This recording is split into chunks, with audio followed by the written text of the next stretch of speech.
And good morning. It is a Monday edition of Glenn Clark Radio. I am Glenn. Griffin is back. My voice almost came back with it, which was nice. Close. Not quite there, but close. You don't have to be as quick to fade it out. Griffin, you can let it go for a second and then fade it out. It's okay. You know, we can go that route. I hope you all had a great weekend. It was hot as hell on Saturday. Yesterday was kind of nice, though. It was like a nice day in Baltimore in this economy, which I did not expect. Got a lot to do on the program today. There we go. There's that lovely. One of these days, my voice will actually be back. And I look forward to that. Oh, yeah. I look forward to that day. I'll settle for just the Macy Gray voice coming through, like the sexy, raspy voice. Even if it ain't mine, I'll take that. What I'm getting right now is I can talk for like a second, and then at some point the mucus is just like, no, settle down, Chief. We're still hanging out. I don't know what's going on. I've talked to more and more people about this. It's allergies, but it's like super allergies. It's like the government has weaponized allergies against us. They've turned all the frogs gay, and now they're weaponizing the pollen to try to kill us. All the globalists and the fascists, they're all coming to get us. Yeah, it was nice to be out of Maryland, away from the pollen for a little bit. Damn, man. Somebody said to me the other day, I was explaining, I had a great time, by the way, at the Baltimore 10-miler this weekend, hanging out with the folks from Corrigan Sports. It was great to be there, and saw a bunch of you guys. You were crossing the finish line, wanting to die. I remember. I've ran it. It is unpleasant. And I was talking to Booker Corrigan on Friday ahead of time. I was like, hey, Book, I'm just warning you, man. Like, I don't sound great. I just don't want people to think that it's COVID. Like, I don't want people to be, like, terrified of me because it's not COVID, it's allergies. And he was like, dude, I know. He said the other day I was he went up to Connecticut for the lacrosse Final Four. He said on my way back, I don't remember where he said he was, but he said he saw a giant plume of just pollen. I'm like, I've never seen that before. I wouldn't even know what that looks like. I wouldn't know how to, like, it would feel like I was in a derecho back when I was in Arizona, and I would suddenly driving along and a sandstorm would hit, and I'd be like, is the world coming to an end? Is time standing still? What am I watching? It seems like you're in Mad Max Fury Road.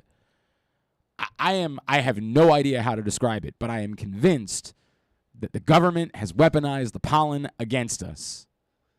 And we have to stand up and do something about it. We don't do anything about anything else in the country. The gas prices, nah. The gun problem, nah. The fact that we're overturning Roe versus Wade, we'll just go with that. Maybe do something about something. Something at all. Fix it. Anything at all. One thing. Everything at the grocery store costs way more. Nah, we can deal with it. Fix one thing. I'm asking for the pollen. Do something about the fact that this has been the worst allergy season in the history of the universe.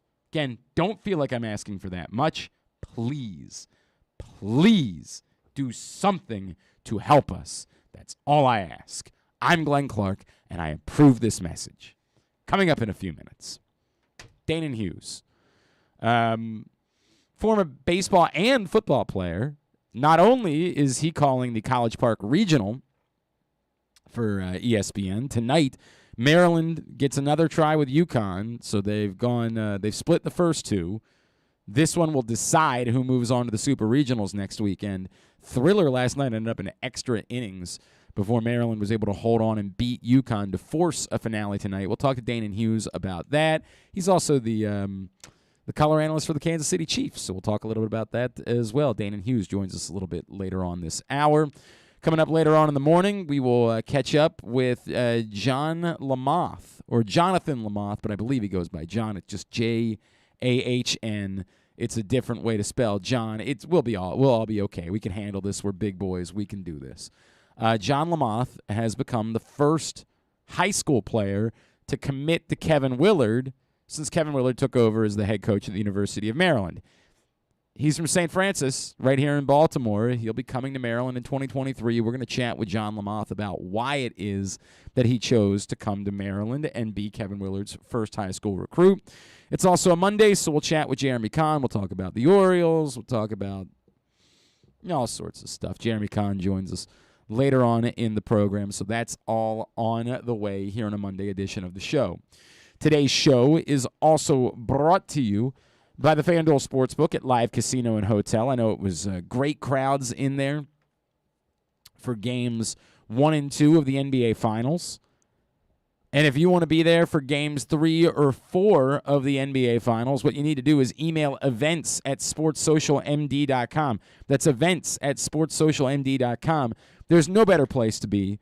61 self-service kiosks for you to get all your bets in, and they offer so many props during the course of the NBA Finals. It is crazy that Steph Curry averaging 25 points a game and the Warriors winning. I feel pretty good about it, although I guess still the Celtics have a slight advantage as they now have home court advantage in the series, but I don't know. I think there's a long way to go in this thing, man. I think there is a long, long way to go in the NBA Finals. We'll talk more about that this morning. But the best place to be for watching all of the Finals games is the FanDuel Sportsbook at Live Casino and Hotel. Again, events at sportssocialmd.com. Our buddy Matt Torper checks in this morning. Orioles need to trade Trey ASAP. I know they may only get lottery tickets, but the snake bit organization needs as many chances as it can get. Matt, I think, feeling it the way that some Orioles fans are feeling it. The crushing blow of Grayson Rodriguez being so tantalizingly close to the major leagues and now likely being out for the rest of the season. Grade 2 strain, as confirmed by Mike Elias yesterday. And we'll see. I mean, like, he wasn't committing to Grayson Rodriguez not pitching for the rest of the year, but he certainly made it clear that the priority was not that he would pitch again this year. Leaves this sort of dark cloud hovering. And it doesn't help that Adley Rutschman has continued to struggle at the same time. It's like two things. For as much positivity as there been surrounding the Orioles, suddenly over the last 2 weeks, all of this negativity kind of hits at the exact same time between Adley Rutschman's struggles and Grayson Rodriguez suffering this injury. Now, Adley Rutschman can turn things around at any point.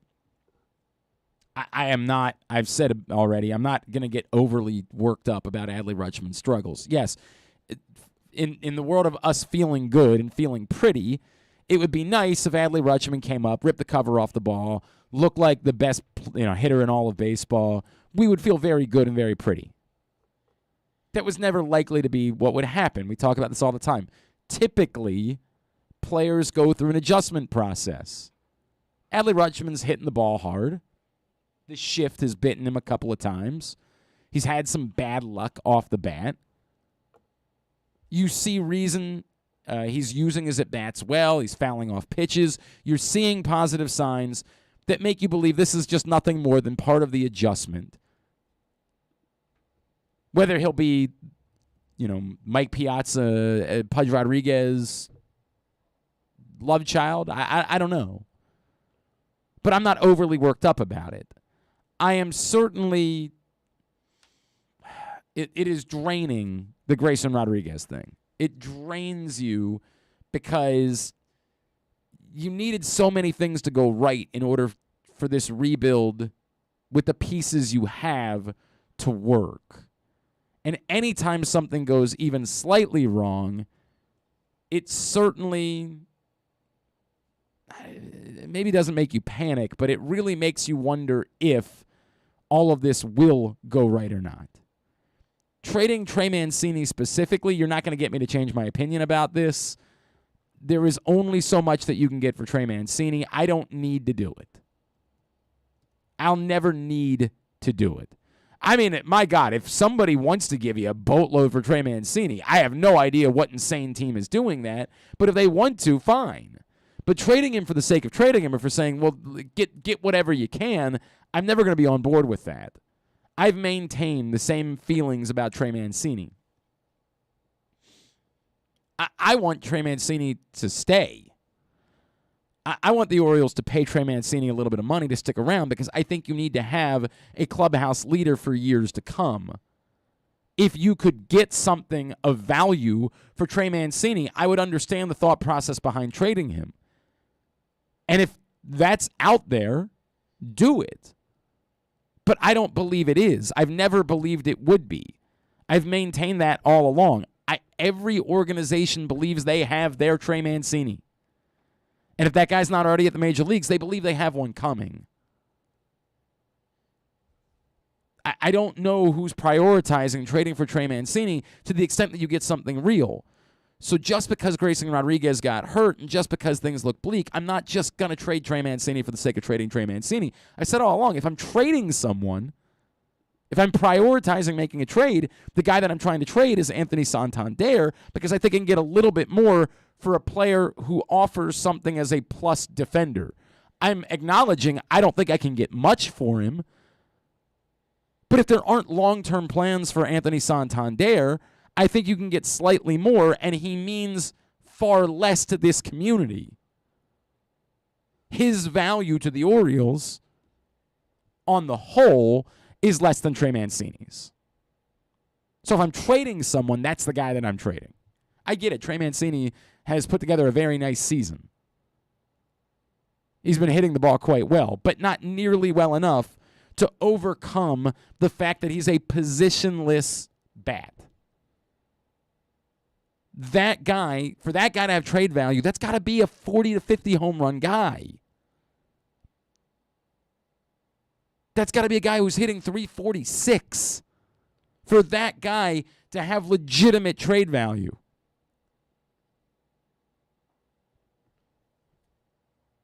So I'm not joining you. My reality, I'm not joining the trade Trey Mancini for the sake of trading Trey Mancini thing. I get the frustration. I get the disappointment. And then combine it with the Orioles dropping 2 out of 3 to Cleveland and, 2 out of 3 before that. Like, it's been a week in which you weren't really able to build off any of the good vibes that you had going for you. And that's a bummer. It's a bummer. There's no way of getting around it. That's a bummer. Is there something? What are we looking at? I'm looking at Trey's recent logs, if there's a time to trade him, I guess it is now since he's hotter. That's the only argument. I'm pretty much in agreement with He's had a nice season. Yeah, nobody's debating that he's had a nice season. Got his average up to above 300, which is really impressive. It's a nice season, but again, and if he gets to the point that you're saying, becoming a guy that's batting 350, hitting 50 homers, why would we trade him? And then because you don't have him locked up long term. But then we have to do that. Yeah, it's a different conversation. You want to have a conversation about doing something like that. Austin Hayes maybe is the guy that you start talking about doing something like that with. I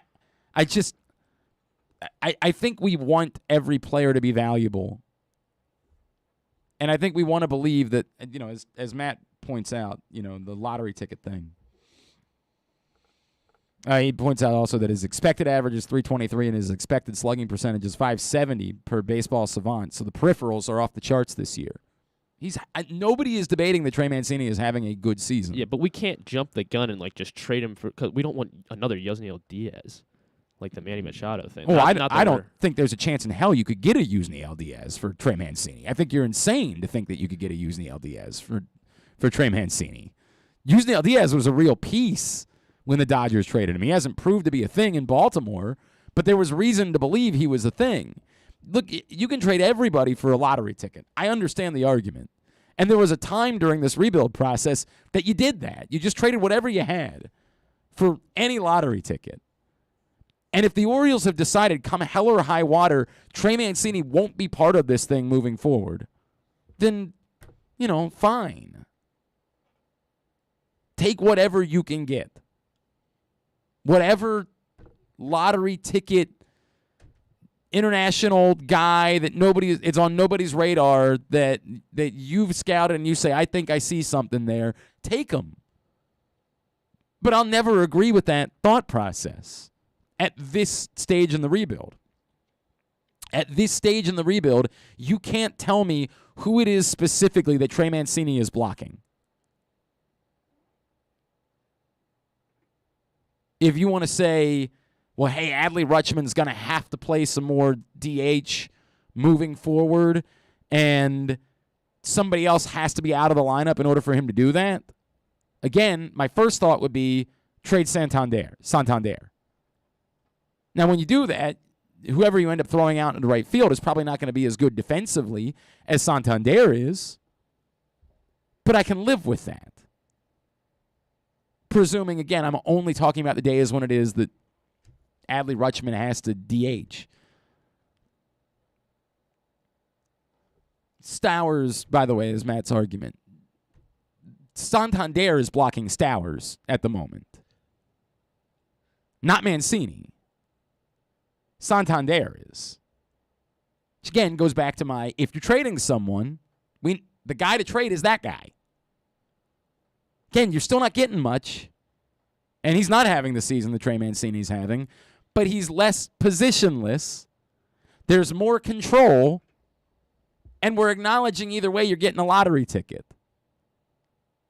So either you think Santander is part of this moving forward or you don't. If you do,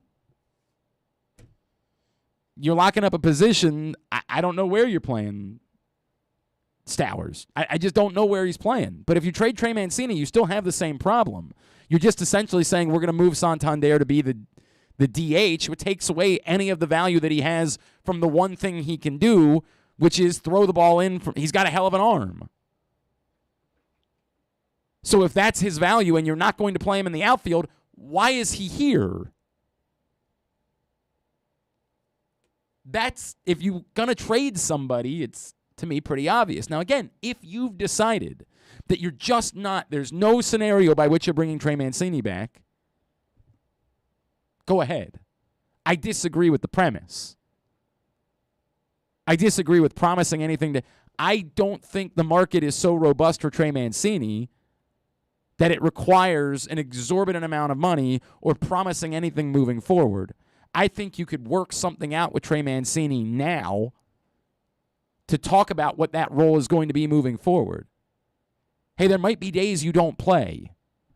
There might be days when Kyle Stowers is here, Adley Rutschman isn't behind the plate, and he's got a DH, and you're just not in the lineup those days.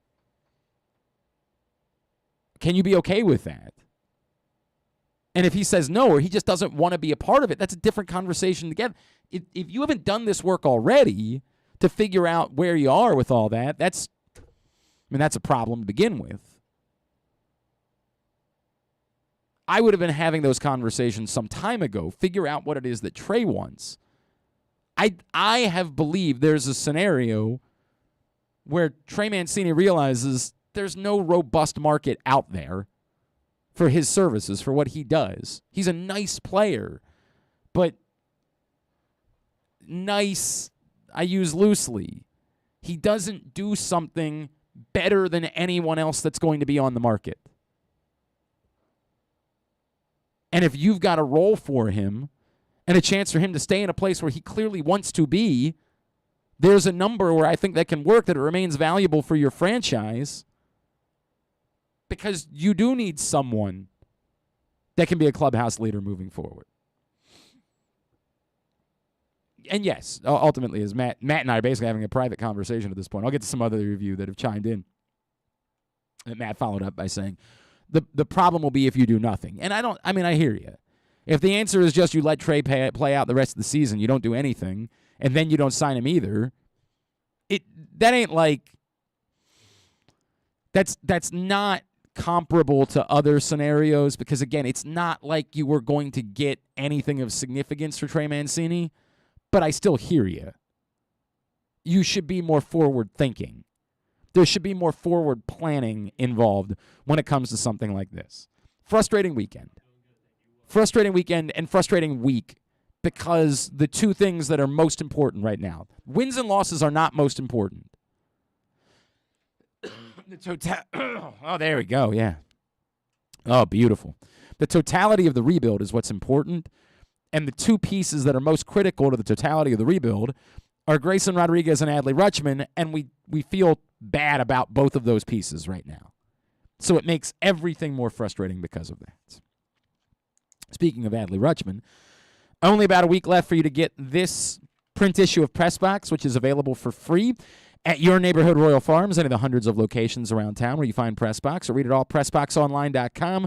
Luke Jackson with a great story about Adley Rutschman right there on the cover. Go get it today before it is gone. Next week, it will be gone. It's been a fun weekend down in College Park. I know a lot of folks have been able to make it down, and it continues tonight as Maryland and UConn play for the right to go on to the Super Regionals. Our next guest has been calling the games quite literally. He's the color analyst, but last night he had to do play-by-play for a little while. He's also part of the Kansas City Chiefs broadcast crew. He is Danan Hughes, and he's with us now here on GCR. Danan, Glenn, and Griffin, great to chat with you, man. Thank you so much for taking a couple of minutes for us. No problem, man. Thanks for having me. It's been an exciting weekend, actually an exciting season for Terrapin fans and Big Ten Conference fans. And we got the Terps that are still alive. You got the Wolverines, the only two teams that made it to the regionals in the Big Ten are still alive today. So a lot of excitement. No doubt about it. It was a thriller last night. Dan, can you take me through how did Maryland get here, right? Like, what happened from a program that had some big ups and then dropped a little bit? As someone who's been, covering Big Ten baseball all seasons for the Big Ten Network, what specifically have you seen that's allowed Maryland to get to this point where they became such a national threat? So the first thing that comes to mind is Rob Vaughn. He's been there 10 years, been at the head position for 5 years, and he is one of the best leaders that I've seen. I see how the guys react to him. I see how they respond to him. I see how he conducts himself. I had the privilege during the Big Ten tournament to actually be the quasi-sideline reporter. So I was in the dugouts for all of the games. And so I got a chance to kind of literally stand within 20 feet of every coach and 5 feet from every player, and seeing how they interact in the dugout, the expectations that are set, the communication that goes on. When it's time to kind of get guys revved up, how do you handle that? You don't have the old school coaching philosophy of a guy that's just bitter sitting at the end of the dugout cussing guys out or screaming at guys. It's really uplifting, and it's a kind of a positive environment. The other thing is, I think it bodes well for every sport, no matter what level. If you have an identity, you'll have success. And I think when you look at the Terrapins, they established early their identity. They had solid pitching, 3 guys that can get them wins on any weekend, on any day against any opponent, and they hit the ball 1 through 9. And I don't just mean put the ball in play. I'm talking about violent swings with a purpose. And as you guys know, being around baseball, hitting is contagious. And it's not necessarily that you have the best talent. It's about how the mindset of everybody expecting in the batter's box to do something, to make something happen. And that's what you saw yesterday. That's what you saw on Friday when they scored 23 runs. They made things happen from 1 through 9.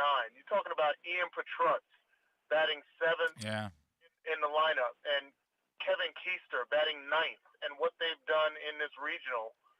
Never mind what you're seeing from the guys at the top of the lineup. So the identity is what, to me, separates them in regards to how they got to this point and how they are expecting. Like Rob Vaughn is expecting this not to be an anomaly, that they expect to be right back here in the same type of, in the same lane for years to come. We got to talk about Bubba Lane. We got to talk about this young man because I apologize, Danan. It's the worst allergy season I've ever dealt with in my life. I'm sick of it. We've never seen anything quite like this, right, in Maryland baseball. When you're talking about an All-American, a Big Ten player of the year, how special is this young man? Oh, absolutely special. I mean, a switch hitter. He can run. He's the only 20-20 guy in the conference. I mean, to see what he's able to do. He hit a bomb the other night that kind of catapulted the team. He's just a true talent. Center fielder. I mean, to me, he's a top of the lineup guy, a middle of the lineup guy at the next level. He can do it all. And he's still growing in the game. I mean, I saw yesterday he kind of made a mistake in not running out a pop-up, and he got thrown out at second. Could have been a crucial blow to the team. And then he's able to come back and do work. He got back on base, and he was able to score a run. I believe it was a run that put them up after the game was tied. So I like the fact that he has a huge upside. He's shown what he can do at the best level. He's a threat. Every time he steps in the batter's box, every time he's on the base pass, he's a true threat, and he still has a high ceiling, still has some improvement to make. So a true talent. Bubba Leen is, one of the best players that I've seen in the Big Ten in a long time. He is Danan Hughes. He will be on the call tonight, Maryland and UConn on ESPNU at 7 o'clock for the right to move on to the Super Regionals. Danan, does Maryland have you mentioned all the pitching, but do they have enough pitching to get through one more? They've had to play 4 games this weekend, had to go to extra innings yesterday. Do they have enough to get through one more against a really good UConn lineup tonight? That is the question, but that's the question across the landscape of college baseball. When you get into that 4th game of the weekend, that's when things kind of can go awry. Now you're talking about a 5th game. For them to be able to get to their destination, I think every team is going to ask that same question. I mean, let's face it, if Stanford winds up losing, you guys will host a super regional if Maryland's able to win. So there's a lot on the line, not just the season-ending nature of lose and go home, but also winning and maybe something happening in Palo Alto where you have a super regional. Now you're really talking about some excitement around the Terrapins program. But pitching is going to be, it's all hands on deck, all arms on deck tonight for the Terrapins, but it's the same thing for UConn. I mean, at this point, you got Savakul that might be able to come in and get you 40 or 50 pitches. Last night, Ryan Ramsey came in a clutch situation, although, he had the pass ball, the wild pitch that scored the tying run, he was able to quiet down the UConn bats. So you might see Savakul in there. I kind of feel like this is one of those days where you ask all your pitchers, Falco as well, take a deep breath and try to get us through this game, and then you got a nice few days to rest before you have to start the Super Regional. Does there need to be a conversation, Danan, about the regional we saw the young man from Oklahoma State come in relief and throw something like 129 pitches over the weekend, which is there's just no way that can be good. But I get it. You don't want to use any more pitchers. You're trying to get as much as you can out of somebody. Do we need to have a chat about whether or not it's a safe practice to have teams potentially play 5 games in 4 days any longer? Like, does it end up hurting these pitchers in a way that's detrimental and not fair to them as teams are trying to win a championship? I don't think so. I mean, I'm of the school of thought, and I don't think I've seen this with the Terrapins, but I have seen it with other teams all season long. Way too quick of a trigger going to the bullpen. I think sometimes you just gotta, even if your guy doesn't have the best stuff, you gotta lean on him a little bit more. That's how they learn. That's how they grow. That's how a lot of times through adversity, guys get better. And you have several pitchers. Now you got midweek starters. You got some young arms that can eat up innings. So when you get into that 4th and 5th game, that's when you have to lean on guys that you've leaned on in the middle of the season, during the regular season, in those midweek games, non-conference games. I think those guys are ready. They need to know that you have confidence in them, and if you're not going to use them during these times, like, what good are they on your roster? It's a coin toss. Don't get me wrong. I get it. It's a coin toss. Anytime you go away from your 3 starters and your main relievers, it's a coin toss. But to answer your question, I think teams need to kind of recognize, hey, you got some other arms out here, and we got to find ways to get them dialed in during the regular season so that when the postseason comes, they're more reliable. By the way, it was 126 pitches for Trevor Martin from Oklahoma State after he apparently pitched the day before, which just, boy, that's a... Yeah. Now, in that situation, I get it. That's something that you definitely should look at, and there should definitely be a concern. Yeah. That's, kind of the way outlier. But generally speaking, we saw LIU have a starter on Friday. Again, it was, definitely a mismatch against the Terrapins. They scored early at 9 runs in the second inning, but they pulled the starter out before he got through the lineup once. Now, let's say, for kicks and grins, let's say LIU, and this is not a knock to Dan Perillo, but let's say they had come back strong in Game 2 and Game 3 and fought their way back through the loser bracket. That's something that you might regret, that you took your starter out that early when you tax your entire bullpen. That's the patience side that I'm talking about, not necessarily the extreme where a guy throws 120-something pitches after pitching the day before. Yeah, Dan, I hear you. It is really tough when you're dealing with a team. These are the most important games of your season, right? Like, yeah. It's tough to say, hey, let's put the guy in with a 15 ERA. You know what I mean? Like, it's a tough thing to do because if something goes awry, your season's over. Like, you're gonna be inclined to just put out the same pitchers and say, we need you. We desperately need you to get us through. And man, it's wrong. It's wrong to ask them to pitch so much and to do that to their arm when they've got a future ahead of them. It's boy, you and I are probably not going to solve it today, Dan. And I'm just going to get this. We're not going to solve this problem. Hey, before I let you go, give me your thought on the impact. I have said for a long time that there is this belief that quarterbacks just always make wide receivers around them better, and I've never found that to be actually true. What I found is the quarterbacks who have the best wide receivers around them tend to be the best quarterbacks. What do you think the impact is ultimately going to be for Patrick Mahomes, who we know is brilliant and is, maybe the greatest talent we've ever seen play the position? But losing a Tyreek Hill, I can't believe it's not going to have any impact whatsoever on him in that offense. Well, I think it's definitely going to have an impact. Now, when you talk about an impact, can you cancel out a negative impact with a couple of positives? That's going to be the situation because, let's face it, outside of Travis Kelce and Tyreek Hill, we hadn't had an established number 2 receiver since a healthy Sammy Watkins was there during that 2020 Super Bowl run. To me, when you go and get Juju Smith-Schuster, you get Marquez Valdez-Scantling, you draft Sky Moore, you get a diamond in the rough and Justin Ross as a free agent, and you have some other longer guys. And I think that's the key is that, last year we had receivers Tyreek at 5'9", McCole Hardman at 5'10". You had small guys, and you're expecting them to go against bigger physical corners, and that's exactly why we ran into a buzzsaw with the Cincinnati Bengals. Now you're going and getting bigger guys. Patrick is going to have to do it differently. He won't have the luxury of throwing a 5-yard pass to Tyreek Hill and Tyreek running 70 yards, making 6 guys miss down the field.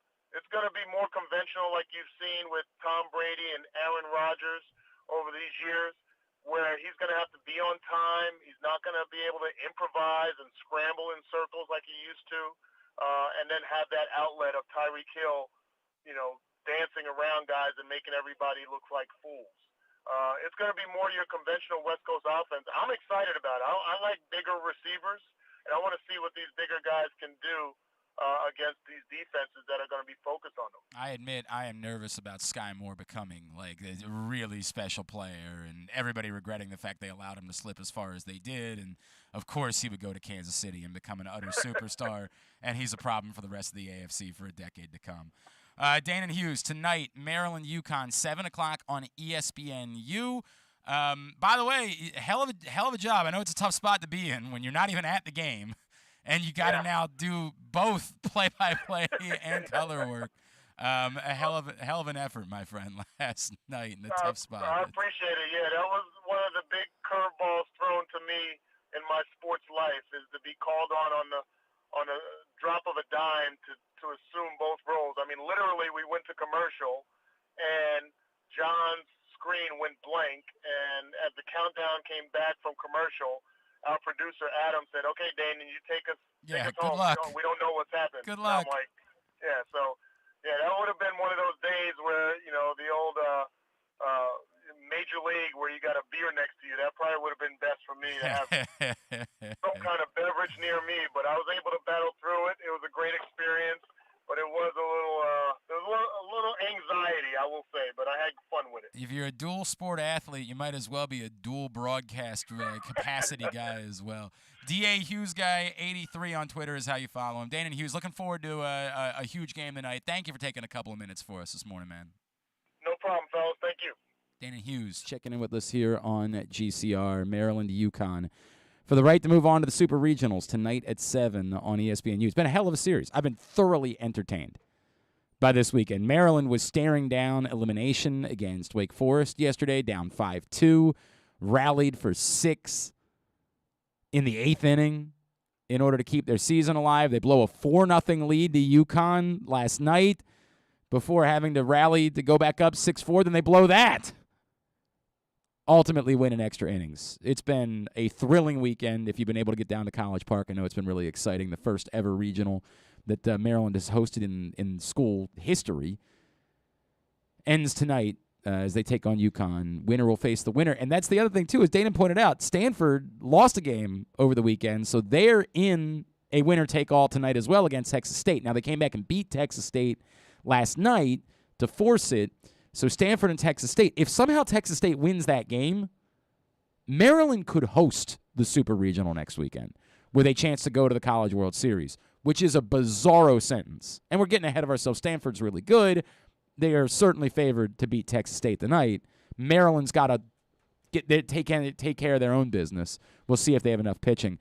A lot of people pointed out, I think we need to start thinking about, and it's something because we don't pay a lot of attention to college baseball around these parts we haven't cared about, but I think we got to think about the structure of a Super Regional and what these teams are ending up doing with their pitching, because it's the most important games of the year. They're going to put in their best pitchers. And you're not going to have these pitchers say, well, Coach, I don't want to do it. I don't want to go in. It could hurt my arm, could hurt my future chances. They want to try to win a championship. So they're going to be willing to do it. And it's not right. We got to talk about the structure of it at some point. We come back in, we are going to talk about a future Maryland Terrapin. Jahnathan Lamothe has committed from St. Francis to come play for Kevin Willard next season. He's a 4-star guy. Let's find out why he made that choice. Next, it's Glenn Clark Radio. Hey, Birdland families, this Father's Day, join the O's in celebrating Dad at the Yard as they take on the Tampa Bay Rays Sunday, June 19th at 1:35. Go above and beyond by treating Dad to a fun-filled day with the entire family. Make sure to get to the ballpark early because the first 10,000 fans ages 15 and over will receive an Orioles golf visor. Dad's Day done right this year with the O's. Don't wait until the last minute when planning Father's Day. Secure your tickets now at Orioles.com/tickets. Sports fans, the wait is over. The all-new FanDuel Sportsbook is now open at Live Casino and Hotel in Hanover, Maryland. This is your chance to win big right in your own backyard. Bet on every sport with self-service kiosks and watch all of the action from the best seat in the house. Make every moment more at the all-new FanDuel Sportsbook at Live Casino and Hotel in Hanover. Please play responsibly. Gambling problem? Please call 1-800-GAMBLER or visit mdgamblinghelp.org. That first sip. That first bite.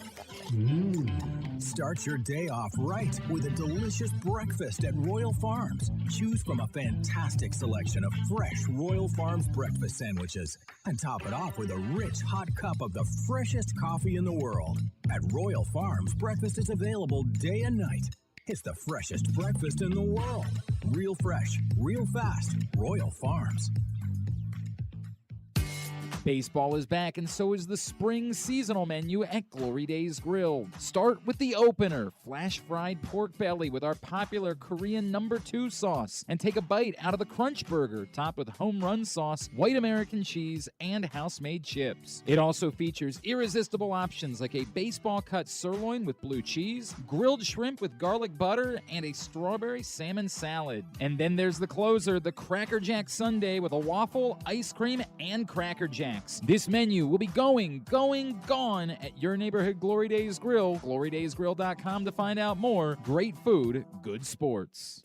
The 2022 baseball season is in full swing, and the future is brighter than ever for your Baltimore Orioles. I'm Paul Valley. And I'm Zach Goodman. And together we bring you the Bat Around every Saturday from 10 a.m. to noon with everything you need to know about the Orioles and baseball as a whole. From veterans like Cedric Mullins, Austin Hayes, and Ryan Mountcastle, to young stars like Adley Rutschman, Grayson Rodriguez, and DL Hall. We've got you covered for every game, every pitch, and every debut. You can watch us at youtube.com/PressBoxOnline and Facebook.com/PressBoxSports, or you can listen at PressBoxOnline.com/radio. So join us live on the Bat Around every Saturday from 10 a.m. to noon right here at PressBox Sports. The Toyota Tacoma comes in a wide range of models and trim lines. You can choose the perfect Toyota to reflect your unique personality and driving habits. Check out buyatoyota.com for deals on new Tacomas from your local Toyota dealer today.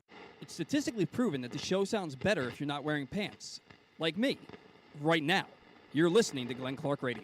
All right, back in here on GCR as we continue on a Monday edition of the program.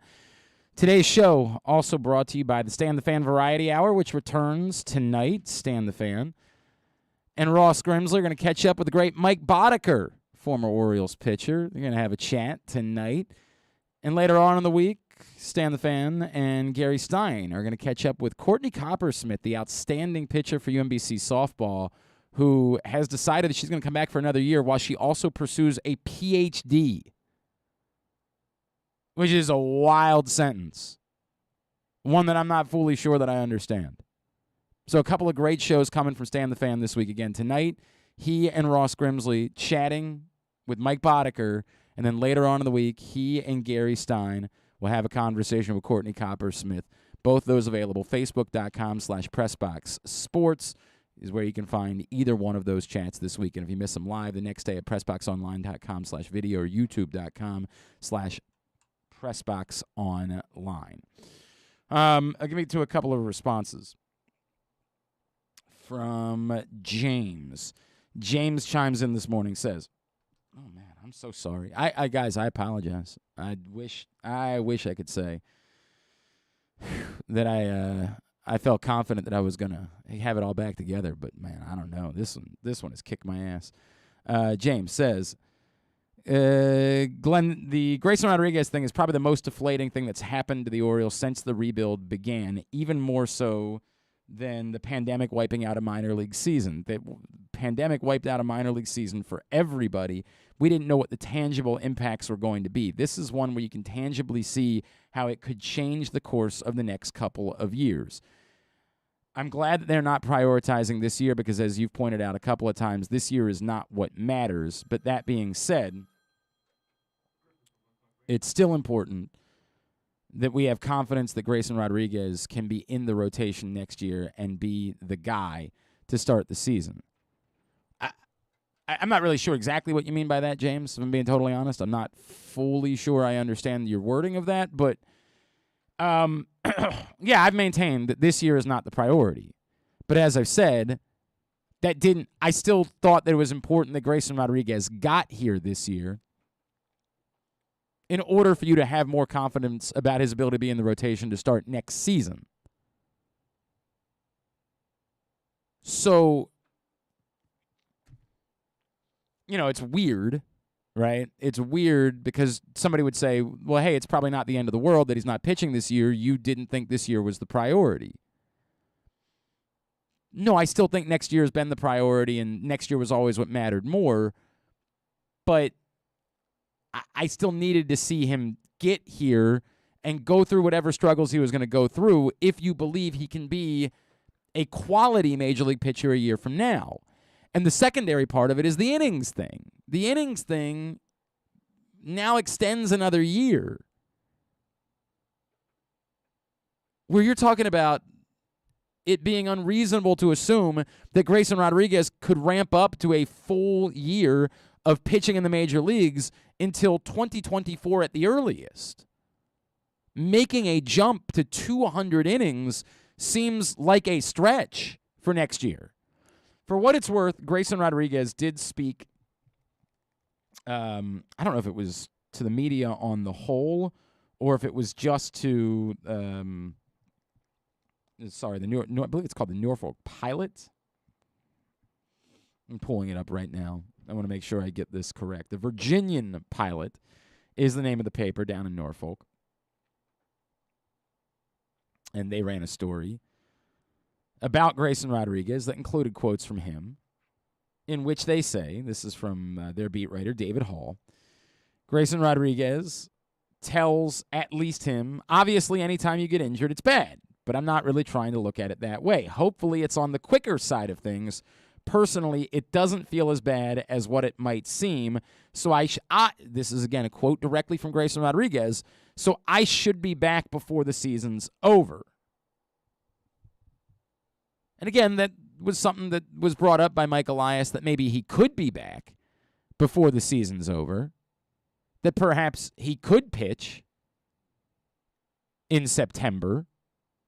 There would be a question from many, why feel the need to rush Grayson Rodriguez back to pitch in September? And I don't know the answer to that. Other than to say you just want to get a few more innings out of him, see where he is, see if he's comfortable. If he can, I guess there's no specific reason not to. I don't know if we've determined a best practice for something like this. And with the innings thing being out there, I think it is meaningful, important, relevant, whatever word you want to use, to try to get a few more innings out of him this season if possible. Oh, man, I'm so sorry. I appreciate you guys sticking with me. Run out and I pounded maybe 5 bags worth of lozenges over the last. I have kept the folks at Ricola. One of the executives there is going to be able to buy a vacation house because of the amount of Ricola that I have purchased over the course of the last week. If Grayson Rodriguez can come back and pitch this season, I don't think you'd immediately send him to the majors. I think he would still have to rehab. If he can even make a couple of starts at the end of the year at the major league level, it would probably be beneficial in any way. But I still don't know that I'm going to be able to feel confidence about Grayson Rodriguez as a top-of-the-rotation type of pitcher going into next season. I'm not going to be able to feel confidence about me getting through a 2-hour radio program this morning. We'll see. We'll see. He's hopeful. I'm hopeful, too, for what it's worth. I'm hopeful. Well, I'm trying to be hopeful anyway. All right. Speaking of hopeful, I'm hopeful that our next guest is going to turn out to be a hell of a basketball player at the University of Maryland. He has decided that he is going to come play for Kevin Willard, announcing his commitment over the weekend. Apparently, he made it a bit earlier.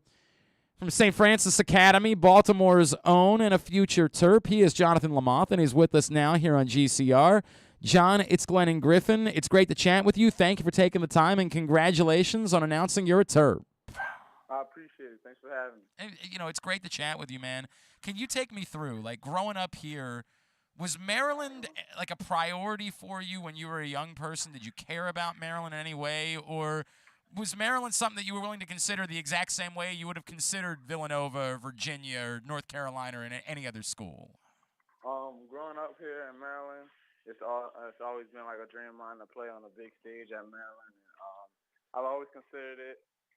Being in Maryland, that's probably the closest game I can get to all the time. College games, I watched all of them. And it's definitely been a dream of mine to play there. So you were someone who was like rooting for there to be interest from Maryland. When you realized, hey, I'm going to play at the next level, you were hoping that you were going to start hearing from the folks at Maryland. Yes. It's pretty cool the way this worked out then, right? Right. Tell me about, there was a coaching change. Kevin Willard comes in with a new staff.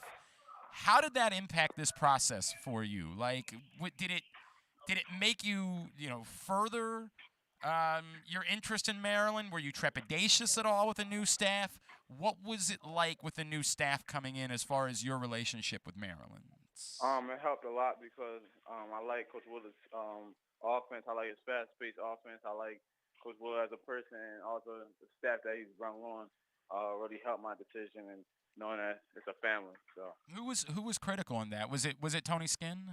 Yes, Coach Skinn, Coach Cox, Coach Grant, Coach Tavon Sadler. All of them have been a big part of my decision. You, of course, coming from Baltimore, right? Like, there have been a couple of Baltimore kids recently. How much do you know Juju? What kind of relationship do you have with him?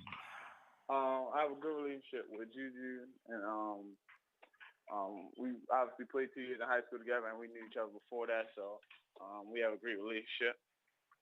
I know it's possible that he could end up having a monster season and moving on, right? Like, I know because we saw a lot of good things from Juju a year ago. He could blow up this year and not be there. But what would it mean if he does end up sticking around for one more year for you to get the opportunity to play with him in College Park? It'll mean a lot, and I want it to be my goal to get him to that next level and help him have his breakout year, his junior year, if it is that case. Just getting to the goal is the main goal for all of us. So just helping him get there and helping my stock rise as well. Jahnathan Lamothe is with us here on GCR. He's committed to Maryland out of St. Francis. John, are you, when a new coach comes in, a lot of places it takes some time in order to lay a foundation of what it is they're trying to do and in order to get things turned around. Were you at all concerned about that with a new staff coming in that, like, hey, I want to win championships? Do you believe that it can happen quickly for this staff at the University of Maryland? Yes, I think we can win championships and get to the goal of multiple championships there at Maryland. I mean, we like the sounds of that. We hope that that's true, John. We hope that's the case. Tell me about yourself as a player. Tell me about what it is that Maryland fans are going to be expecting when you arrive here in 2023. Maryland fans should expect a big guy who can pass, who can shoot, who can defend multiple positions, and just win basketball games, whatever it takes. So that's what I'm bringing to Maryland, and hopefully I bring championships to Maryland. John, you're listed at 6'4". Are you still growing at this point? I think I am. So obviously we'll see, but right now I'm 6'4". But is the priority for you to still be on ball more when you get to the college level? Basically, whatever Coach Willard needs me to do, play on the ball, off the ball. I'm a versatile combo guard, so I can play both. You're an attacker. You're the fearless type, right? Yeah. You're the type of guy. I always like. You won't mean anything to you. There was an old American Gladiators game called Powerball, and I always describe it like where you don't care what's in front of you. You're willing to go. Nah. Yeah. Where did your love of basketball come from? Why was it that this was the sport for you? Just watching it.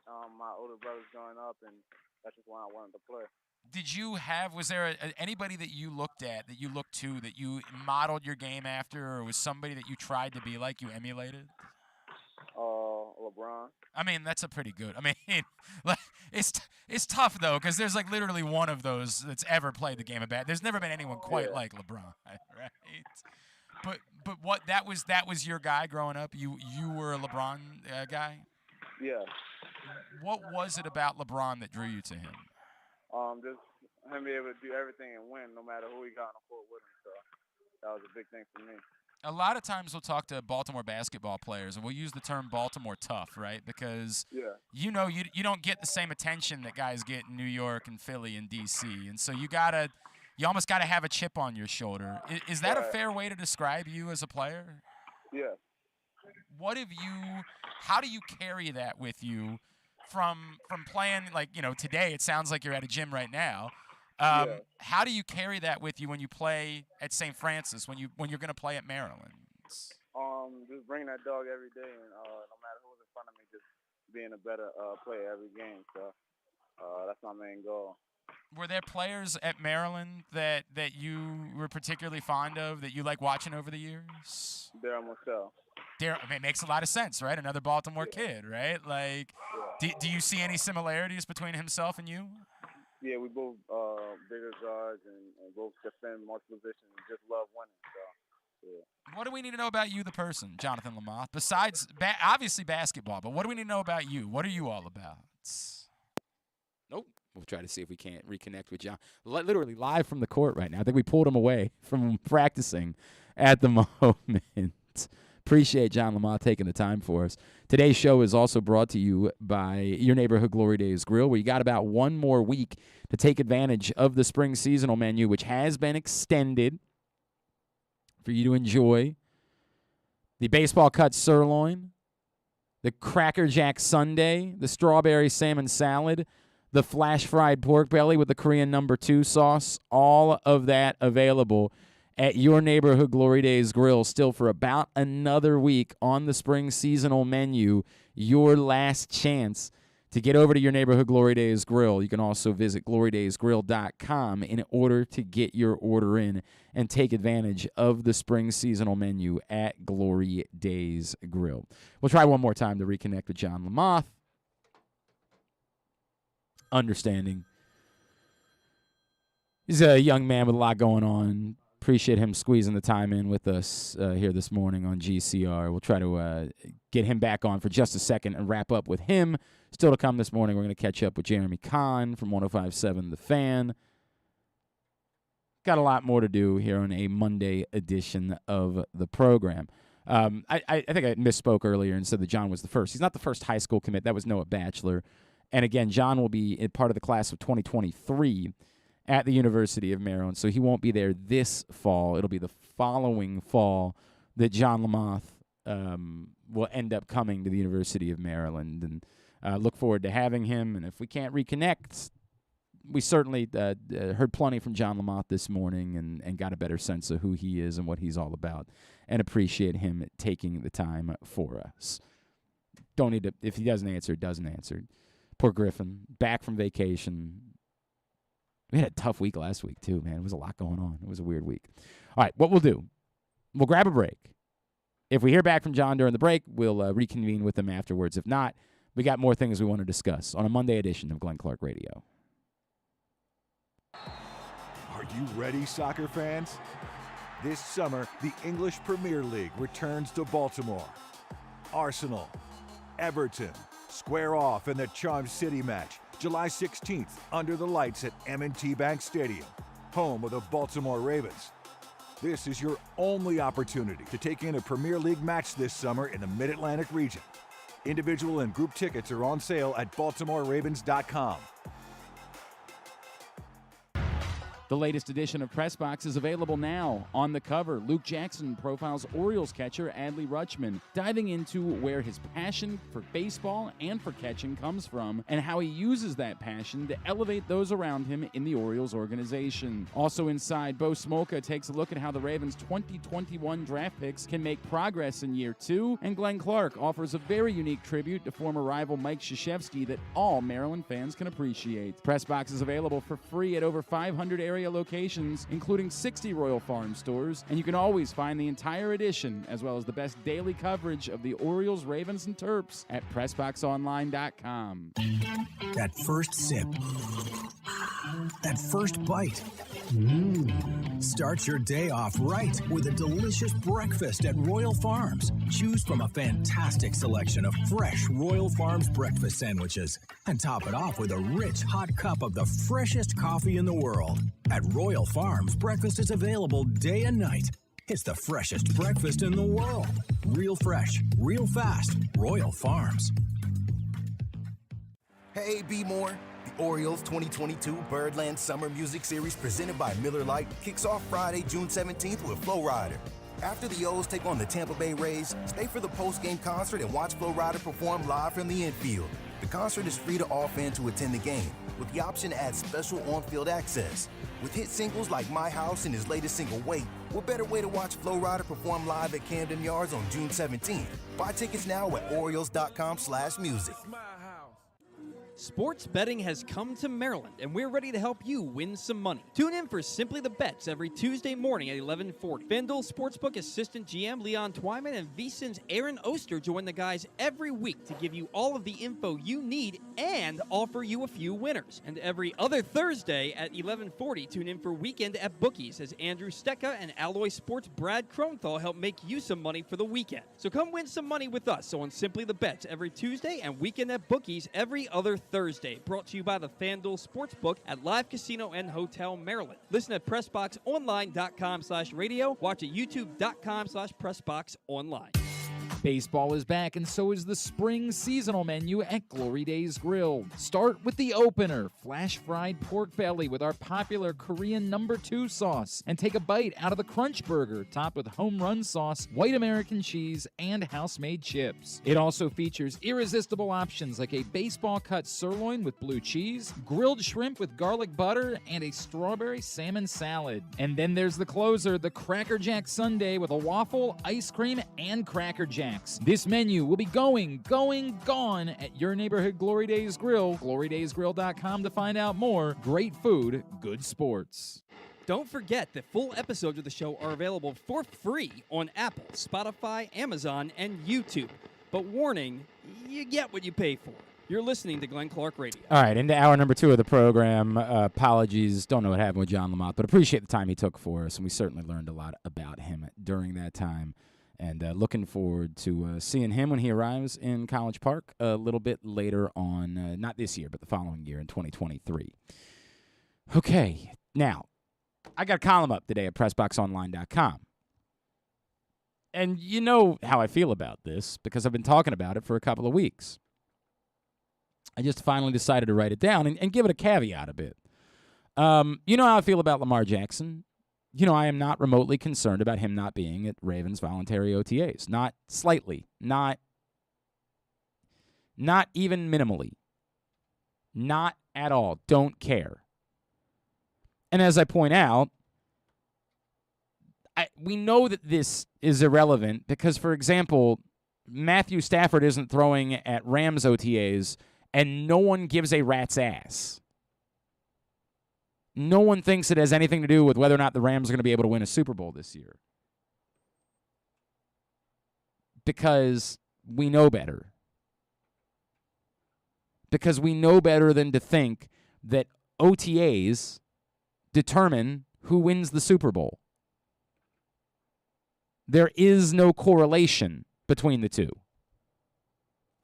The Rams may or may not repeat as Super Bowl champions. But whether they do will have nothing to do with the fact that Matthew Stafford wasn't able to throw at their OTAs. We know that. And no one would be stupid enough to suggest as such. So when we try to make it seem like it matters that Lamar Jackson isn't at OTAs, we're spiting ourselves.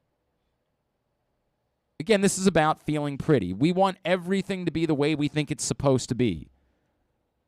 Quarterbacks are supposed to be John Wayne. They're supposed to be these leaders of men, and you need to be there to lead your men. And it's nonsense. And it has nothing at all to do with how things actually work.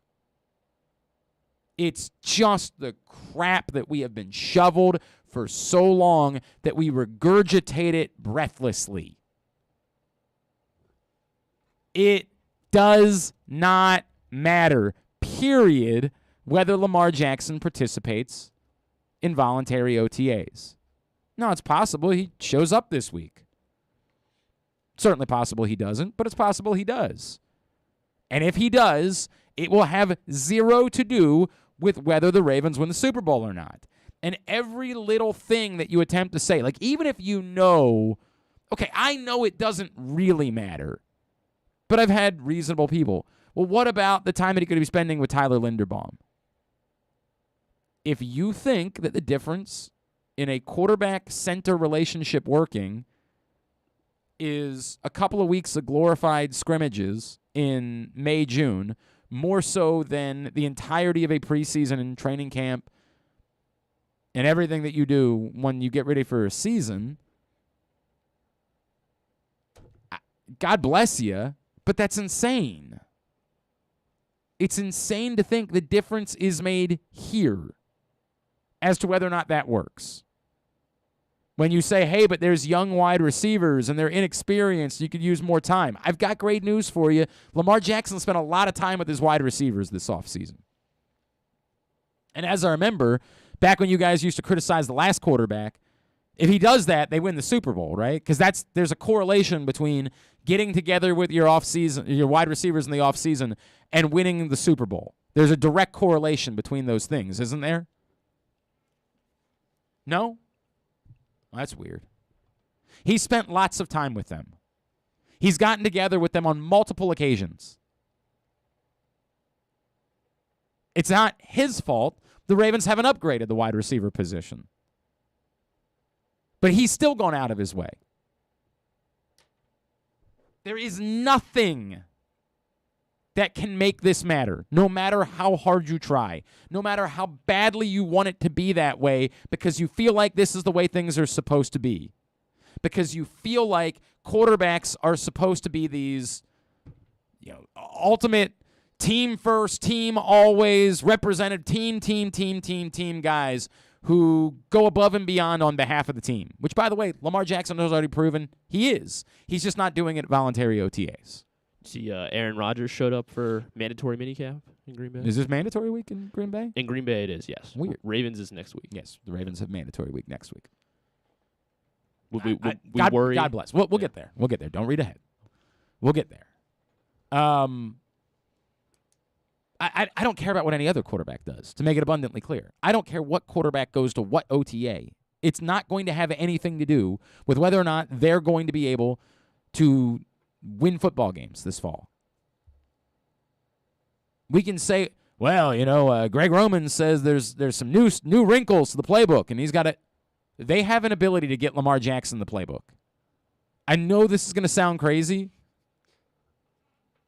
but there's email and text and FaceTime, and there's still the United States mail still works sometimes.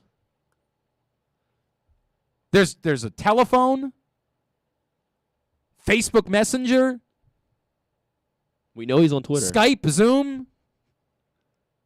You get to start a Twitter space.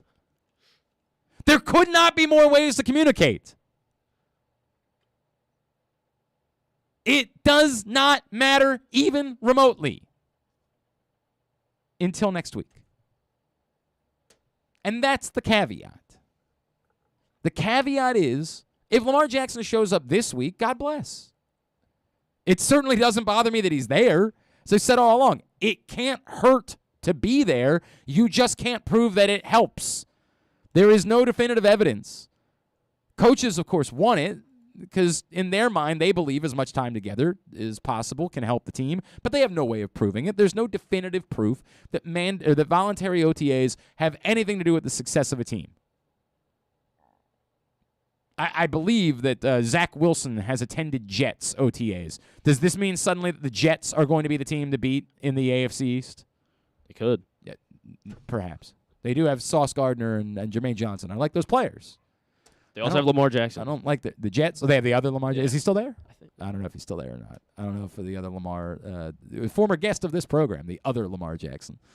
I'm not sure if he's stuck around in the NFL for very long. He is on the Bears now. He's good for other Lamar. Next week is when it matters, because next week is when you sit down and you say, hey, maybe some of these things that we've been saying, maybe some of the, hey, nothing matters and everything is good and Lamar just doesn't want to do a deal right now and we're taking it at his pace and he wants to prioritize winning a Super Bowl. If he doesn't show up for mandatory minicamp, that's bunk. That's hogwash. And there are plenty of you that believe that it's hogwash anyway. And to be clear, none of it makes a lick of sense. I've never been able to make this offseason make sense for Lamar Jackson. He's watching Deshaun Watson get the deal that he's gotten and said to himself, yeah, sure, but why should I want to have any leverage? Why should I want to get paid right now? That you can't make it make sense. It's his right, if it's really how he feels, If he wants to make less money this season, he has every right to make less money this season. If he wants to, he never has to make any money. Lamar Jackson can do whatever Lamar Jackson wants to do. He's an adult. He can make his own decisions. He sure as F does not need me making them for him. But it hasn't made sense. And we've accepted it because it's been reported in enough places. The Ravens want to talk to Lamar about a deal. Lamar doesn't want to talk to them about a deal. Enough people say it that you accept it. And Lamar isn't saying anything to suggest it's not true. Not being at OTAs, he's tweeting out that he can't wait to be back with his guys. He's putting in work with Tom House's team out in California. He's apparently putting on some muscle. We'll talk about that more in a second. Whatever he's doing, he's not suggesting there's even an ounce of strife between he and the Baltimore Ravens. At no point is he saying, hey, I'd like to be there if I can get a deal done. I intend to be there as soon as we get this contract squared away. He's not showing, or anyone in his camp is showing, that there's any even ounce of concern, difficulty, problem, whatever you want to call it, between he and the franchise. But if he doesn't show up for mandatory OTAs, we've got our answer. There's a real problem between he and the Baltimore Ravens. And it might be one that he's willing to push aside come the start of the season. It might be the type of thing where he says, look, I'm not going to show up for mandatory OTAs, but I'll get there. Maybe not at the start of training camp, but I'll get there. I'll be there in time to play because I'm not going to risk, losing a year of service time to get to free agency. But it's a problem. It shows there's legitimate strife between the Baltimore Ravens and their quarterback, that maybe things that have been presented haven't been fully true, that maybe the Ravens did make an embarrassing offer to Lamar Jackson and Lamar decided it was such a spit in his face that he chose not to engage in negotiations at all. Said, I'm not going to go negotiate with you. Now, again, it wouldn't make sense because if that was the case, why wouldn't he demand a trade? You can't make this. When people say, well, he wants to get the free agency, we can say that all we want to say until we're blue in the face. But the notion that you need to get the free agency in order to have all of the leverage is absolute nonsense. 24 women have made accusations against Deshaun Watson, and he got traded to a team that guaranteed his salary. He didn't play last year.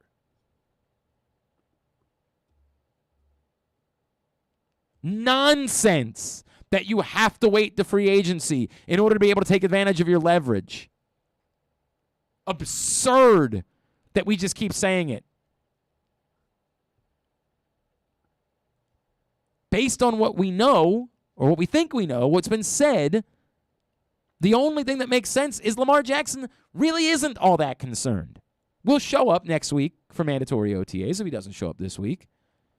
And all's good. And he wants to play another year, and they don't deal with it. I don't know why. It doesn't really make sense.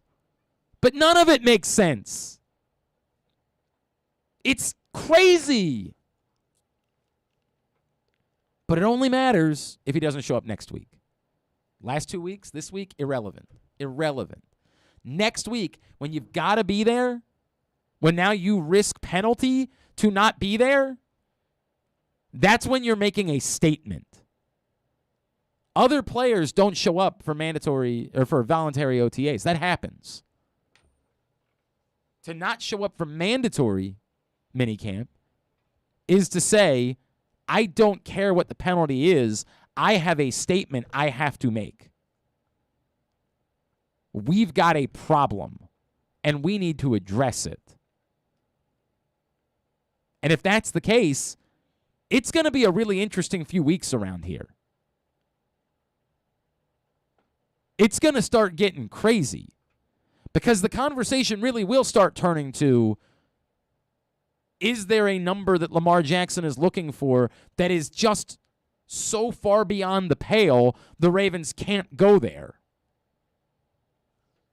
The conversation will turn to, did the Ravens embarrass Lamar Jackson with a low ball offer that is shameful and that bridge can't be repaired? The conversation will turn to scenarios by which you've got to talk about trading Lamar Jackson. If Lamar Jackson doesn't show up for mandatory minicamp, there are real problems between these parties. If he does, all's good.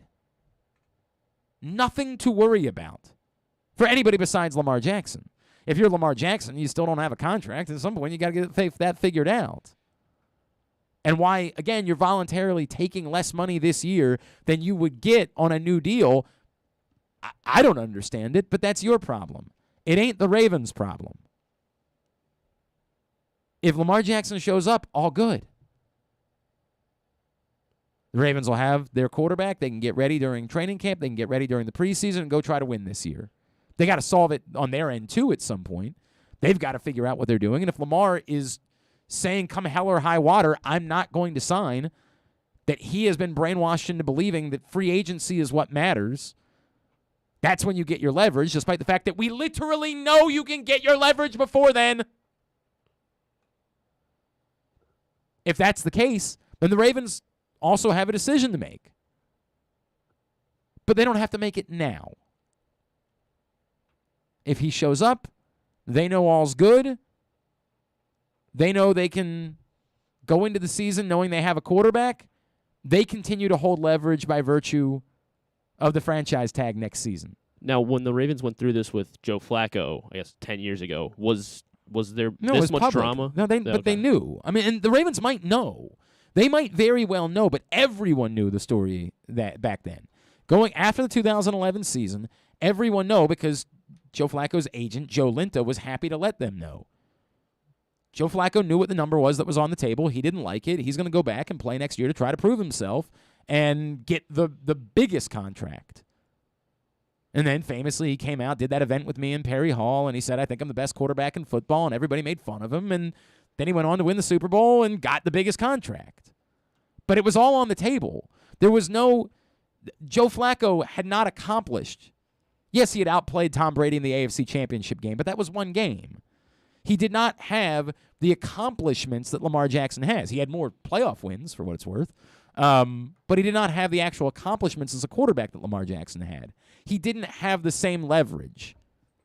He was in a place where he could say, look, I could get money right now, but if the Ravens, it didn't make sense for him to demand a trade because his value on the open market would not have been overwhelming.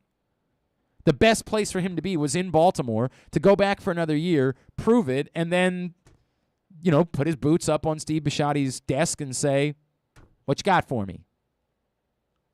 That doesn't make sense for Lamar Jackson.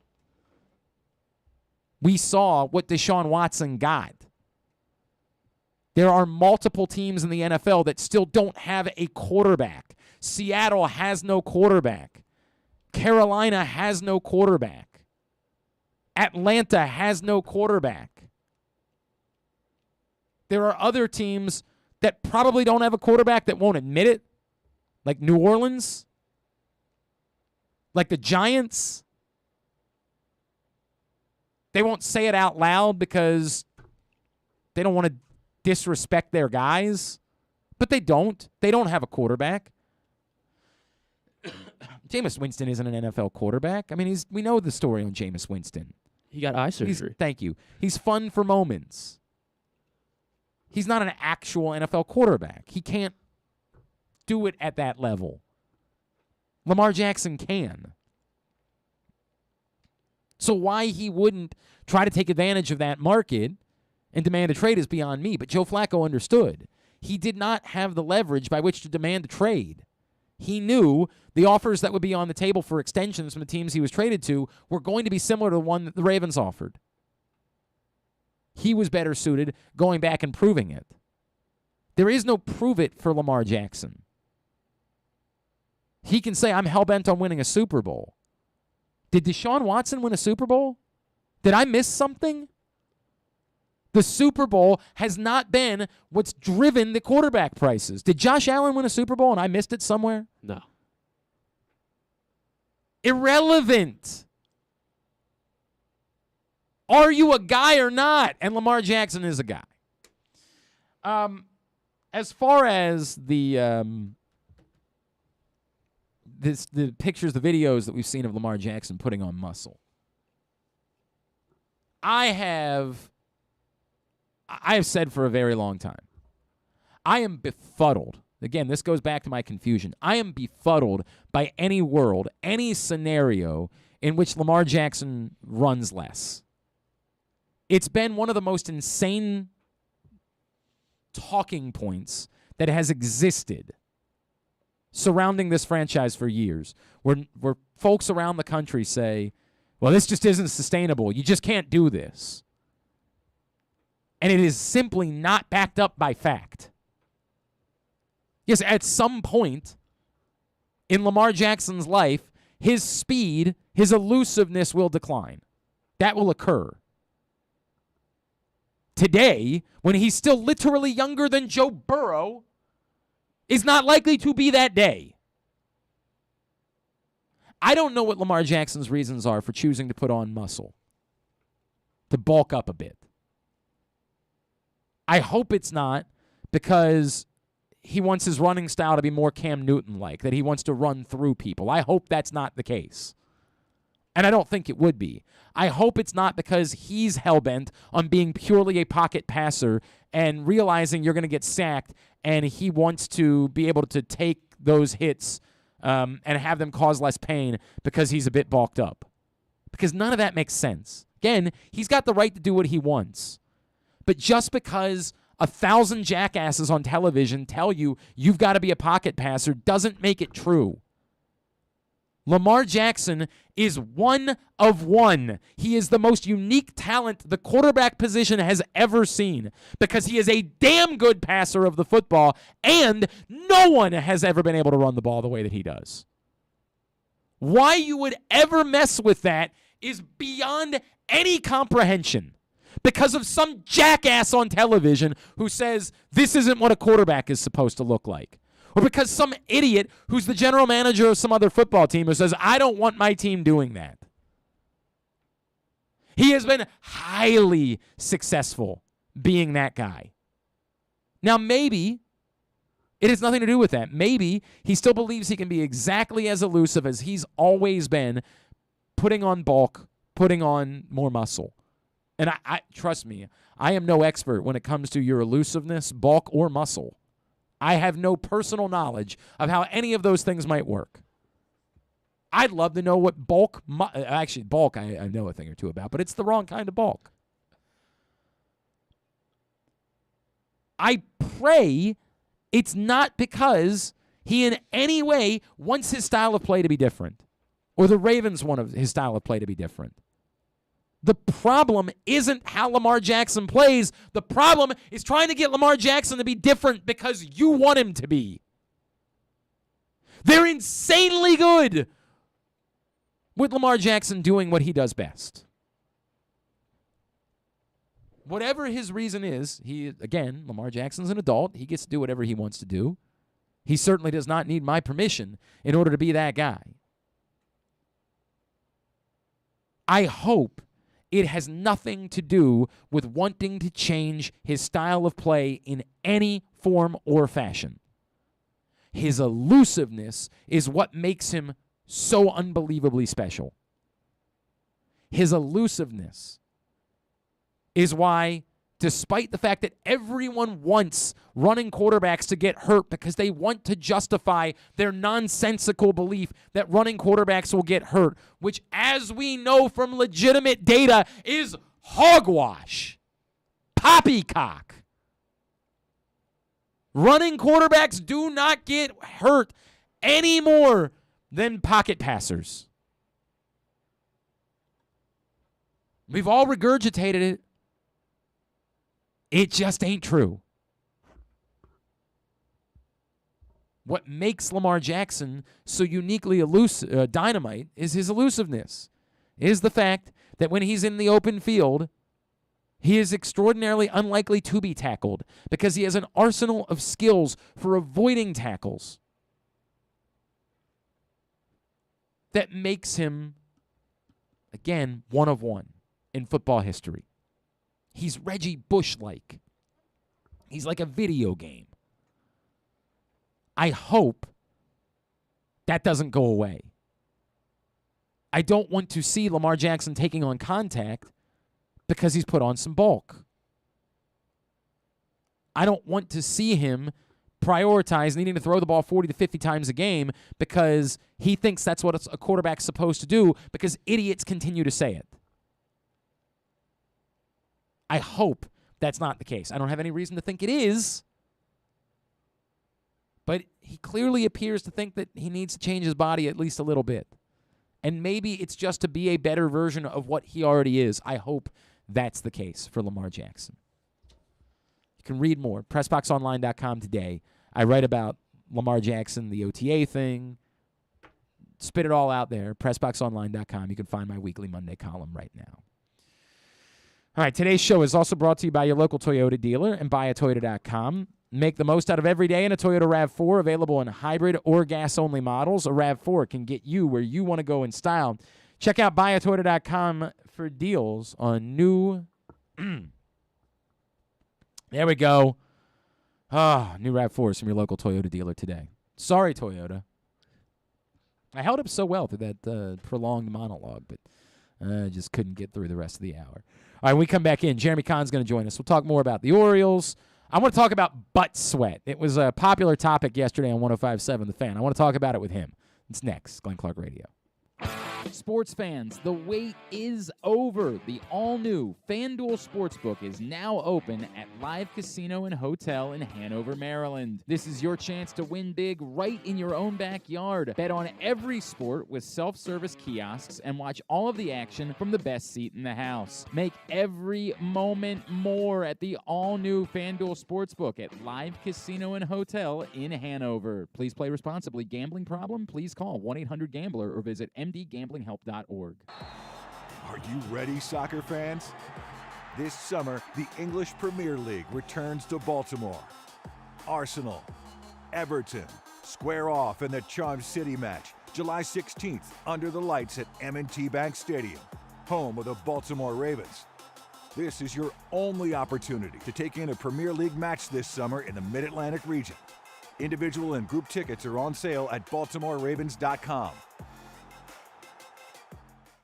The biggest pro wrestling stars today and all time all have one thing in common. You've heard them on Jobbing Out. Matt and Nick Jackson, the Young Bucks. Thanks for having us, man. Appreciate it. The great Kurt Angle. Thanks for having me on the show. I appreciate it. Matt Riddle. Yeah, man. Thanks, man. The champ, Drew McIntyre. Oh, thank you for having me. The great Ron Simmons. Damn. Keith Lee. Appreciate you guys having me, man. Bill Goldberg. My pleasure. Charlotte. Thank you so much for having me. Mick Foley is with us. This is the greatest name for a wrestling show I've ever heard. MJF. I'm glad you're happy I'm on this show because I'm freaking miserable. Le champion. Chris Jericho. Le champion. AJ, Aaron, Brandon, and Glenn are talking pro wrestling every week on Jobbing Out. Find it at PressBoxOnline.com/radio, iTunes, and SoundCloud. Stan the Fan here, welcoming back one of my favorite sponsors, the Costas Inn. And everybody around Baltimore knows that the Costas Inn is a great place to go and grab crabs, steaks, salads, soups, whatever's on your mind to eat in person. But did you know that the Costas Inn has upped their game? They are now one of the premier takeout places in Baltimore. Give them a call now to order your food, 410-477-1975. That's the Costas Inn over 4100 North Point Boulevard. The latest edition of Press Box is available now. On the cover, Luke Jackson profiles Orioles catcher Adley Rutschman, diving into where his passion for baseball and for catching comes from and how he uses that passion to elevate those around him in the Orioles organization. Also inside, Bo Smolka takes a look at how the Ravens' 2021 draft picks can make progress in year two, and Glenn Clark offers a very unique tribute to former rival Mike Krzyzewski that all Maryland fans can appreciate. Press Box is available for free at over 500 areas area locations, including 60 Royal Farm stores, and you can always find the entire edition, as well as the best daily coverage of the Orioles, Ravens, and Terps at PressBoxOnline.com. To follow the show on Instagram, it's just Glenn Clark Radio. And to follow the show on OnlyFans, wait, I don't think you're supposed to know about that one. Any hoodle. Take it away, boys. All right, back in here on GCR as we continue on a Monday edition of the program. By the way, on tomorrow's show, Peter Gammons is going to join us. Also, great story, Jose Cuas, the former Terp, now with the Kansas City Royals. He was out of baseball altogether and was driving for FedEx and managed to get all the way to the major league level. So we're looking forward to chatting with him on tomorrow's program. Orioles are off tonight. And we will be recording a French Open recap edition of Courts of Thunder, Greg Rosenthal and I. That'll be available for you later on. Of course, Rafael Nadal, Iga Swiatek winning the French Open over the weekend. Again, we will have that up a little bit later today for you wherever you get your podcasts, a recap French Open edition of Courts of Thunder. It is Monday. We missed him last week as we were off on Monday, but it's good to have back for the Big Bag Morning Show on 105.7 The Fan. Our friend, Mr. Jeremy Conn, who's with us now here on GCR. What's up, buddy? How are you? What's up, man? Been on a little bit of a heater, so it's been good. Yeah? How would you, I mean, what's, give me some stats. So, I mean, I've been hitting a lot of my top plays. I think either 5 out of 5 or 4 out of 5 the past, I think 6 of the past 7 days. So, it's been pretty good. All and, right. you know, even some of the other ancillary picks. Yesterday wasn't great as I had the Orioles, and there was another loser in there that I had as, maybe it was the A's as one of the other picks, but my top plays have been hitting left and right, so it's been good. So my question, now that the French Open's over, I have some room for some betting. Do you want me to play your plays, or would you say no, come hell or high water, do not do that to me? Well, let's put this to the test because I love my favorite play today. Okay. Which is the Guardians and the Rangers over the total. All right. As it fits perfectly in the Weather Edge system, and I loved it from the money coming in on the under. So it's my favorite play of the day. Let's put this to a test and see if you are my edge to mush. All right. Yeah. I will go play it right now. The Guardians Rangers over, and you will know definitively at that point that I cannot go with your picks. Available every day at PressBoxOnline.com. I asked for this, by the way. So. I want to start. I was going to say I want to start with something pleasant because I do want to talk about the Orioles and the Grayson Rodriguez thing, and I joke that it's pleasant. We had a lot of fun on our show, Rita and Glenn, yesterday on 105.7 The Fan, because we do a segment. It's basically our opportunity to bitch. It's called "I Am Tired" because it's one of Rita's catchphrases. And I kind of lost my mind for a little while and accused the Lord and Savior of being a twisted, sick MFer. I think we don't ever have enough adult conversations about butt sweat, Jeremy. I think that we have – it's not that we've lost the war. It's that we've never fought it. We just sort of said, hey, look, there's an invasion on our doorstep. Well, hell, invite them in. It's sort of like what they did with the dinosaurs in the last Jurassic Park movie. We're just going to have to learn to live with them. There's literally nothing we can do. And sure, they might eat a lot of people, and a lot of people might die, but what the hell? There's nothing we can do. Why bother trying? And I feel like as a society, we've done the same thing with ass sweat. We've just sort of accepted swamp ass as part of our summer every year. It's heinously unpleasant.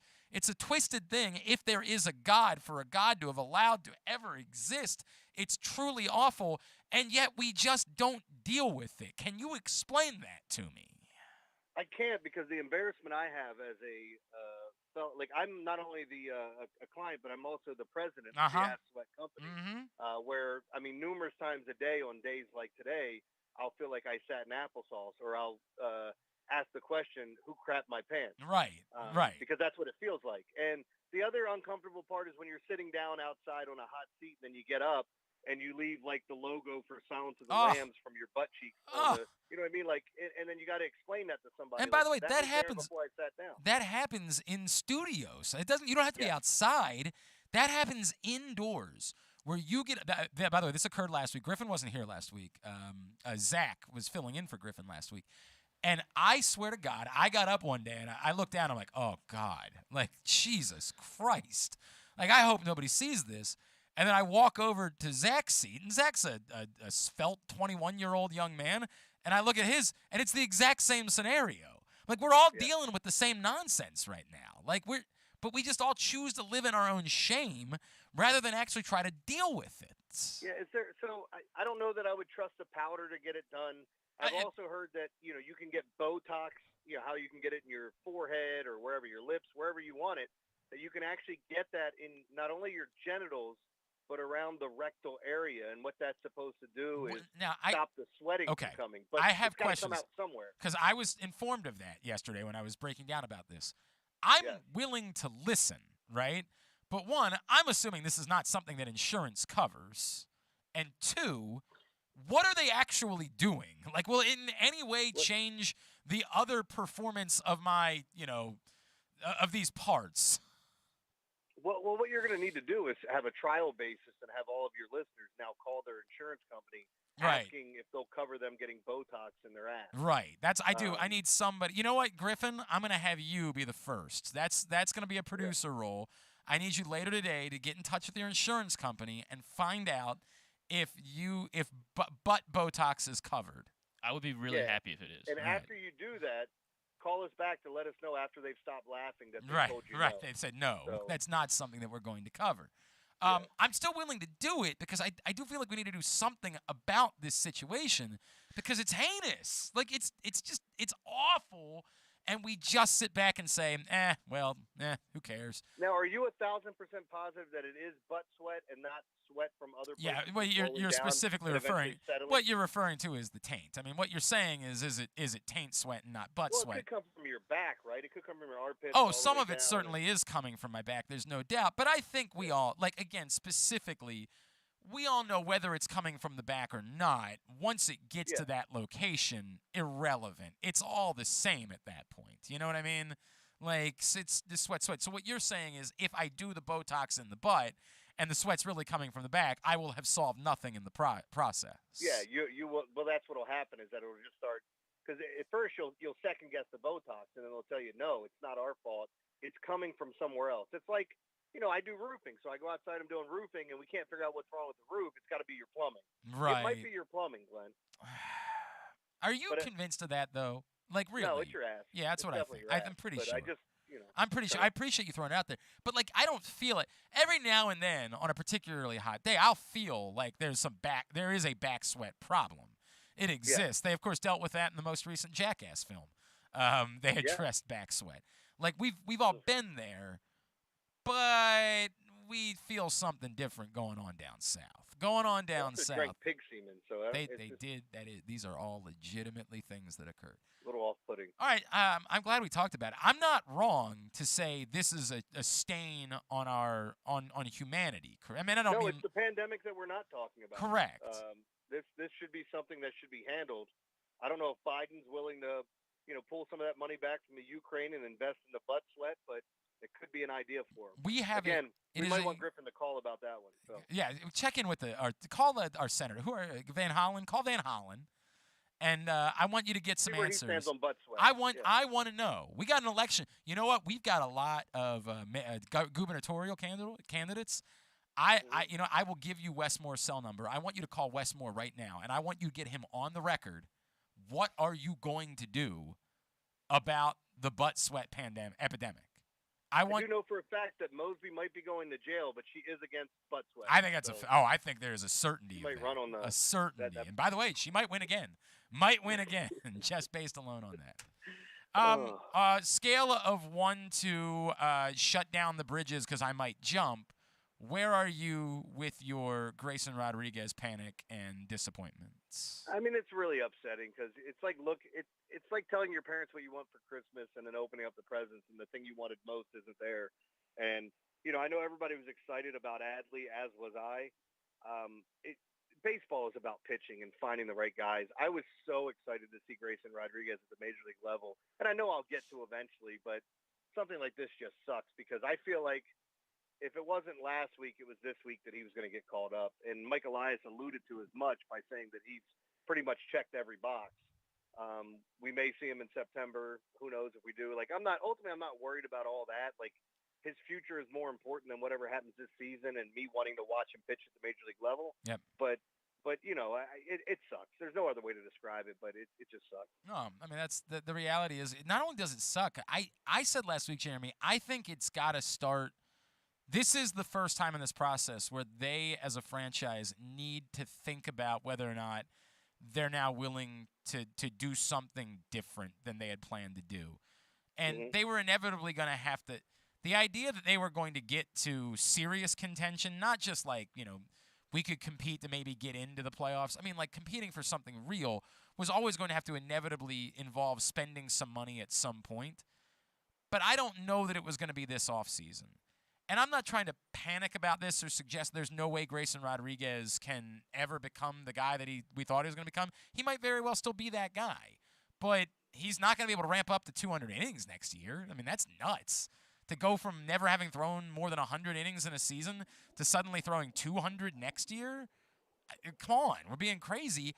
I think they have to legitimately consider spending money on a pitcher now this offseason to say we're not just going to keep letting this thing go on forever and wait and wait and wait and just continue to hope that everybody will stay with us. We need to maybe deviate from the plan a little bit and specifically on pitching spend money this offseason. But is it – so this is take the pandemic out of it in the shortened 2020 season and what it did to the minor leagues. I feel like teams like the Orioles that want to see their guys advancing in the system and how much better they get and just getting their reps in the minor leagues that year hurt them more so than some of the other teams. Yep. But where does that set them back as far as their plan and what they wanted to do with this team moving forward? Because at some point they have to spend money. Yep. And I would venture to say, like, you know, with all due respect to Jordan Lyles, I mean, they were trying to get Matt Harvey to come back before all this other stuff went on, and he can't pitch. You know, Jordan Lyles is solid. He's fine. That's who I expected him to sign. Coming up in the next 2 years, I expect him to be in on some of these bigger names, whether it's completely bats, balls, whatever you want to talk about, pitchers and everything that's going. Like, you need to be in on free agents. And I'm not talking the old, hey, Carlos Delgado, here's 3 for 30. Well, the Marlins offered me 3 for 40. Well, our offer is 3 for 30. Which one do you want? Correct. You know, not that type of offer, but legitimate offers. And I think they will be. I hope they will, because I think what I'm saying, I think it's time that we demand. I think that you know, there are always the group of people that are never okay with a rebuild, never okay with you know, purposefully losing, that have been frustrated. But I think that the majority of us have been more reasonable about this and have understood, hey, look, this is a rebuild. This is how rebuilds work. They can be painful. They can be unpleasant, all of those things. And so because of that, I think this is a time now where we're almost forced to demand it. That the fan base, those of us in the media, have to say, look, what you just said, there's no more pussyfooting around. There's no more, you know, hey, if somebody comes to our price, we'll consider it. Like, no, it's time. It's time. You've got to be aggressive. You've got to go do something. Well, have you thought about, you know, just like Michael Scott ran a 5K for rabies. Yes. Maybe you could set up something to run a 5K for the Orioles for pitching, to spend money in the offseason, or to cure ass sweat. Like, that would be. By God, I was the announcer for the 10-miler on Saturday, which I once participated in. And so I'm like watching these people cross the finish line, wanting to die, and remembering I felt the exact same way. Like, I wanted death to come to me at the end of the 10-miler. I don't know that I had this like moment ahead of the pandemic where I was like, well, maybe I'll be a runner for a little while. Maybe that'll be a part of my life, is I'll be a guy who runs. That will not be a thing. I will never be that guy, Jeremy. It just will not happen. You eat a ton of fettuccine Alfredo to get the carb load beforehand. That was the only part I was good at, was the carving up part. It was the only part of racing that I was any good at all, was the carving up. And they were like, no, now you have to go run. And I'm like, oh, I'm the only screwed. thing that I think I like less than running is helping people move. Oh. I think that's those two things. Like, you can have. You know what? It's funny. When I was young, I kind of loved helping people move. This is a weird thing, right? When I was in my early 20s, and it was, hey, come over. You might crash at the place the night before, right? Like, help us out. It's beer, it's pizza, it's a chance to hang out with your friends. That type of deal. That was actually a lot of fun to me when I was in my early 20s. I don't know exactly what the age is, but there becomes an age where it will never happen again. It's not just that I don't enjoy it. It's I will use any excuse to not help you move. You're an adult. Hire some goddamn movers. Yeah, my wife this past year, we moved into our new house, or the first of last year is when we officially moved in. We started moving stuff over, but didn't live there until, the first of the year. So anyway, she hires movers, which I'm so thankful for. But she only hired movers for the big things, which meant we still had to carry all those little things in, multiple trips back and forth. And I'm like, we're paying these guys good money. Can't we pay them a little bit better than just good money to do all of this? So I don't have to do any of it? Yes. That's where I'm at that point in my life. Correct. There's got to be a price that I don't have to. Dude, I feel the same way anymore. Boy, this is really snobbish sounding. Mm-hmm. If I don't care enough about a concert to be willing to spend, you mentioned this, I think, with the Avett Brothers last year, which I know it was the best night of your life. You just had the greatest time. If I don't care enough about it, I'm sorry, pal. I love you. For people that don't know, my wife got so drunk we went home before the concert even started. Well, but you barely spent any money on it, right? What was it, like a $20? $1,300. Oh, I bought everybody tickets. That was for my birthday. I bet the rest of them had a really good night. Yeah, the ones that got to stay. That was everyone except me and my wife. If I don't care enough to be willing to spend the big money for, like, people are asking me, did I really spend $750 on Paul McCartney tickets? Yes. And they're like, well, I only spent this amount. I'm like, I don't want to sit into Crete to watch the Paul McCartney concert. You want to really enjoy it. Yes. If I've got to be in the top row of the upper deck for the Paul McCartney concert, I'm not interested. I'm out. And I feel the same way. Like, whenever they announce one of these festivals, I like everybody else, of course, and I've been friends with Jerry from OAR for a long time. I look at that festival they're doing down in Ocean City, and I'm like, that looks great, right? That looks like a hell of a fun way to spend 3 days down in Ocean City. 100%. I'm all in. I of all the random things, I happened to see Alanis Morissette last summer at Merriweather because a buddy of mine offered me a ticket. I had the time of my life, belting out every word of "You Ought to Know," right? Like, did you look at the setup for the thing in Ocean City Friday, Saturday, Sunday, right? Yes. Do you remember offhand? If you had to pick one of those days to go to, which day would it be? I would probably go the Dave Matthews, Tim Reynolds day, probably, but I don't know that. I mean, like, they all have, like, Group Love's playing the same day as Dave Matthews and Tim Reynolds, and I really like them. I love Virginia Coalition. They're fun. I like but Johnny I'm a Swim. Lumineers guy, so like Saturday and that's Jimmy Eat World. I get. Oh God, you know what? You're right. Saturday would have to be the day because it's Jimmy Eat World too, and Jimmy Eat World is, I mean, like a top 5 all-time band for me. Okay. I adore Jimmy Eat World, so yeah, Saturday would be my answer.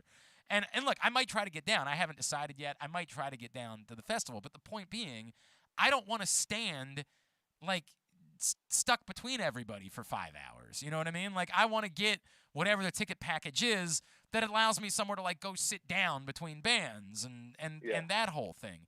And I really am at the point in my life where if the price for that is a price too far for me, I'm just not going to go.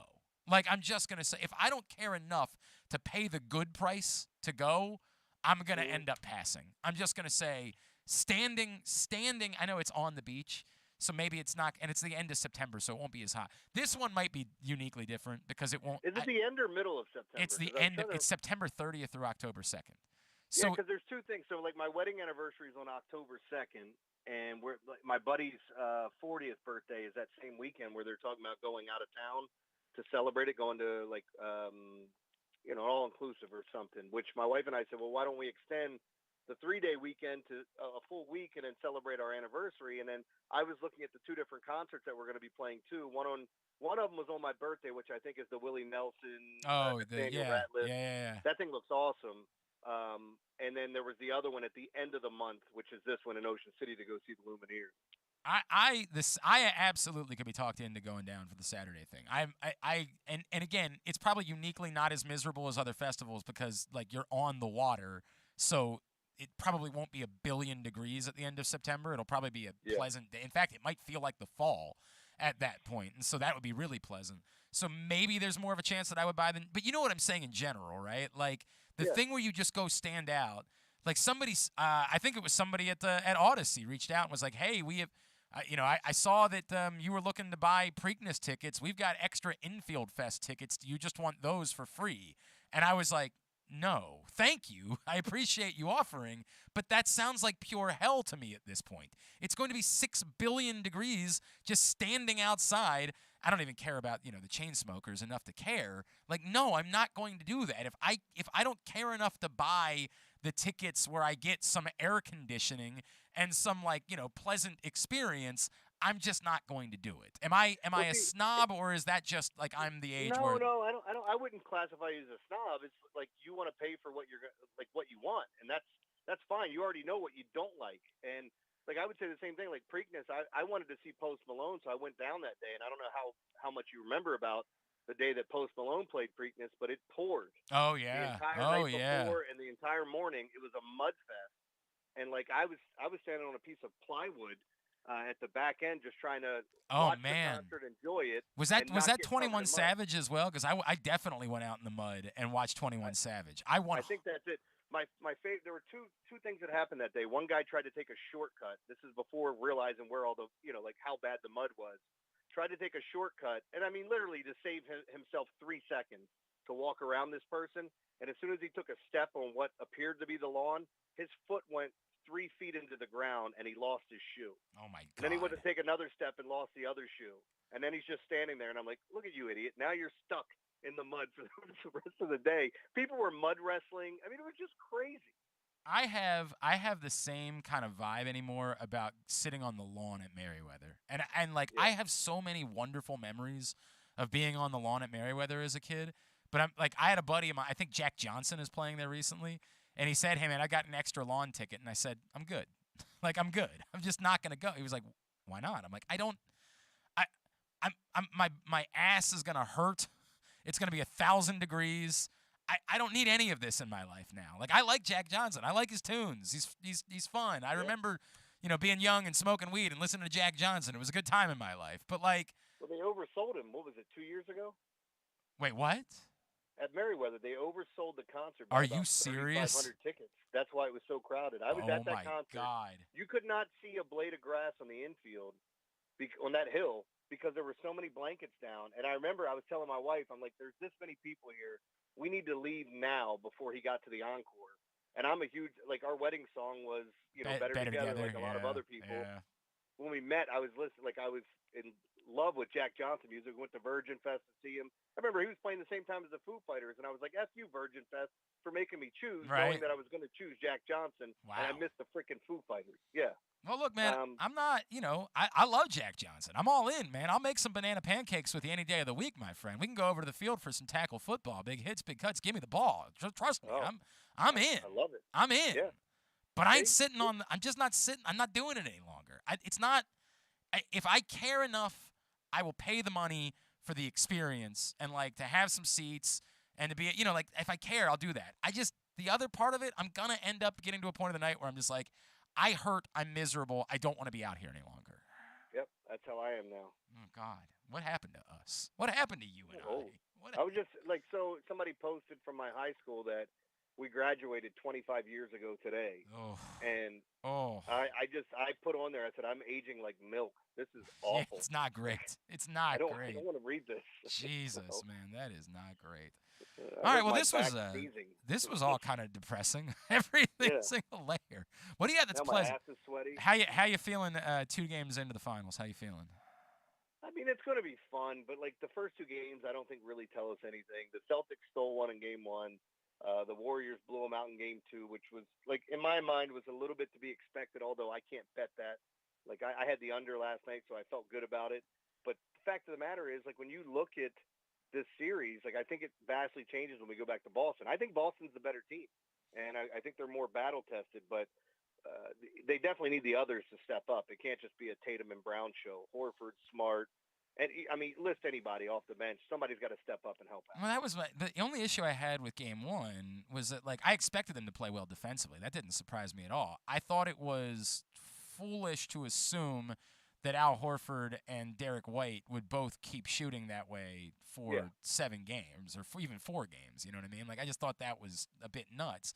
I'm at the place where I don't know. Again, I guess you give the slight advantage to the Celtics because they got home court. Are they a better team? I mean, they're a better team because they play defense, sure. But at their best, are they the better team? I don't know, because what the Warriors can do at their best, and I get it. I don't know what we think Jordan Poole is any longer, because for a little while we thought he was a star, and then he was nothing. Mm-hmm. When they're at their best, they're art, like they're goddamn. It's like watching it's poetry in motion, right? Is what it is. Yeah. So I think this is the tough thing is we all want to make broad sweeping, statements, but I think you're right. 2 games in, I don't really know a lot about what this series is going to be. I think the only thing I'm confident about at this point is that, like, I'd be very surprised if it was over, if anybody won 3 straight games. I'd be stunned if either of these teams won 3 straight games and this thing was over in 5. Like, just to tell you, so the Warriors were, outside of last game, which you expected the line to go up because people were going to be on them, the Warriors were 3.5-point favorites in game 1. The Celtics are 3.5-point favorites in game 3. It's as evenly matched as it could possibly be from a point spread differential. And you're right, now the Celtics have home court. Can they hold that and take it 3-1 back to Golden State? I don't feel confident in telling you that happens, although, that's where I would lean, is that I think they win game 3. We'll see what happens in game 4. But I just think we're going to have a fun series. I said Celtics in 6 from the beginning. Nothing would surprise me. I'm in a weird place where, like, I'd be surprised if it wasn't 2-2 going back, and I almost think game 5 ultimately decides the series, right? Like, that if the obviously if the Celtics win both these in Boston, it's not like the Warriors can't win all 3 the rest of the way, but boy, I don't know, man. Like, Draymond's going to keep doing stupid things. Like, at some point, they're going to give him another technical. Like, they're not just going to keep holding the whistle. It could get ugly. Well, and Steve Javie said last night, which was interesting, it's almost like when you hear somebody say the things that aren't supposed to be said in public. He basically insinuated that they referee Draymond Green differently. They don't go by the book with him, that, because of his track record and his history, that he'll get stuff called on him more so than anybody else, which I think is interesting. Like, I was watching a play last night where Draymond looked like an offensive line picking up blocks downfield as he was just shoving defenders back as Steph was about to shoot a 3. And I'm going, how on earth is that legal? Like, it's just – and look, he's going to be so irritated in Boston because the Celtics are getting home cooking. He's going to have like game 3 or game 4, one of those 2 games, you're going to see the Warriors in so much foul trouble and everyone bitching after the game. It's definitely going to happen. There is no doubt. There is no doubt that's true. All right, what's coming up on the Big Bad Morning Show this week? So we're all in for the most part for this week. Rob actually is heading to Kansas City with the Orioles, so cool. We don't know if he's doing the show from out there or not, but going to be a fun week having everybody back. Ed got married. Wait, what? See that? I didn't know Ed that. Got married. Are you serious? In Florida. I had no idea. Holy crap. Yep. To a girl. Wait, really? Yep. But just one? Just one. Only one? That's all he can handle right now. Okay. I gotta text him to send here in a sec.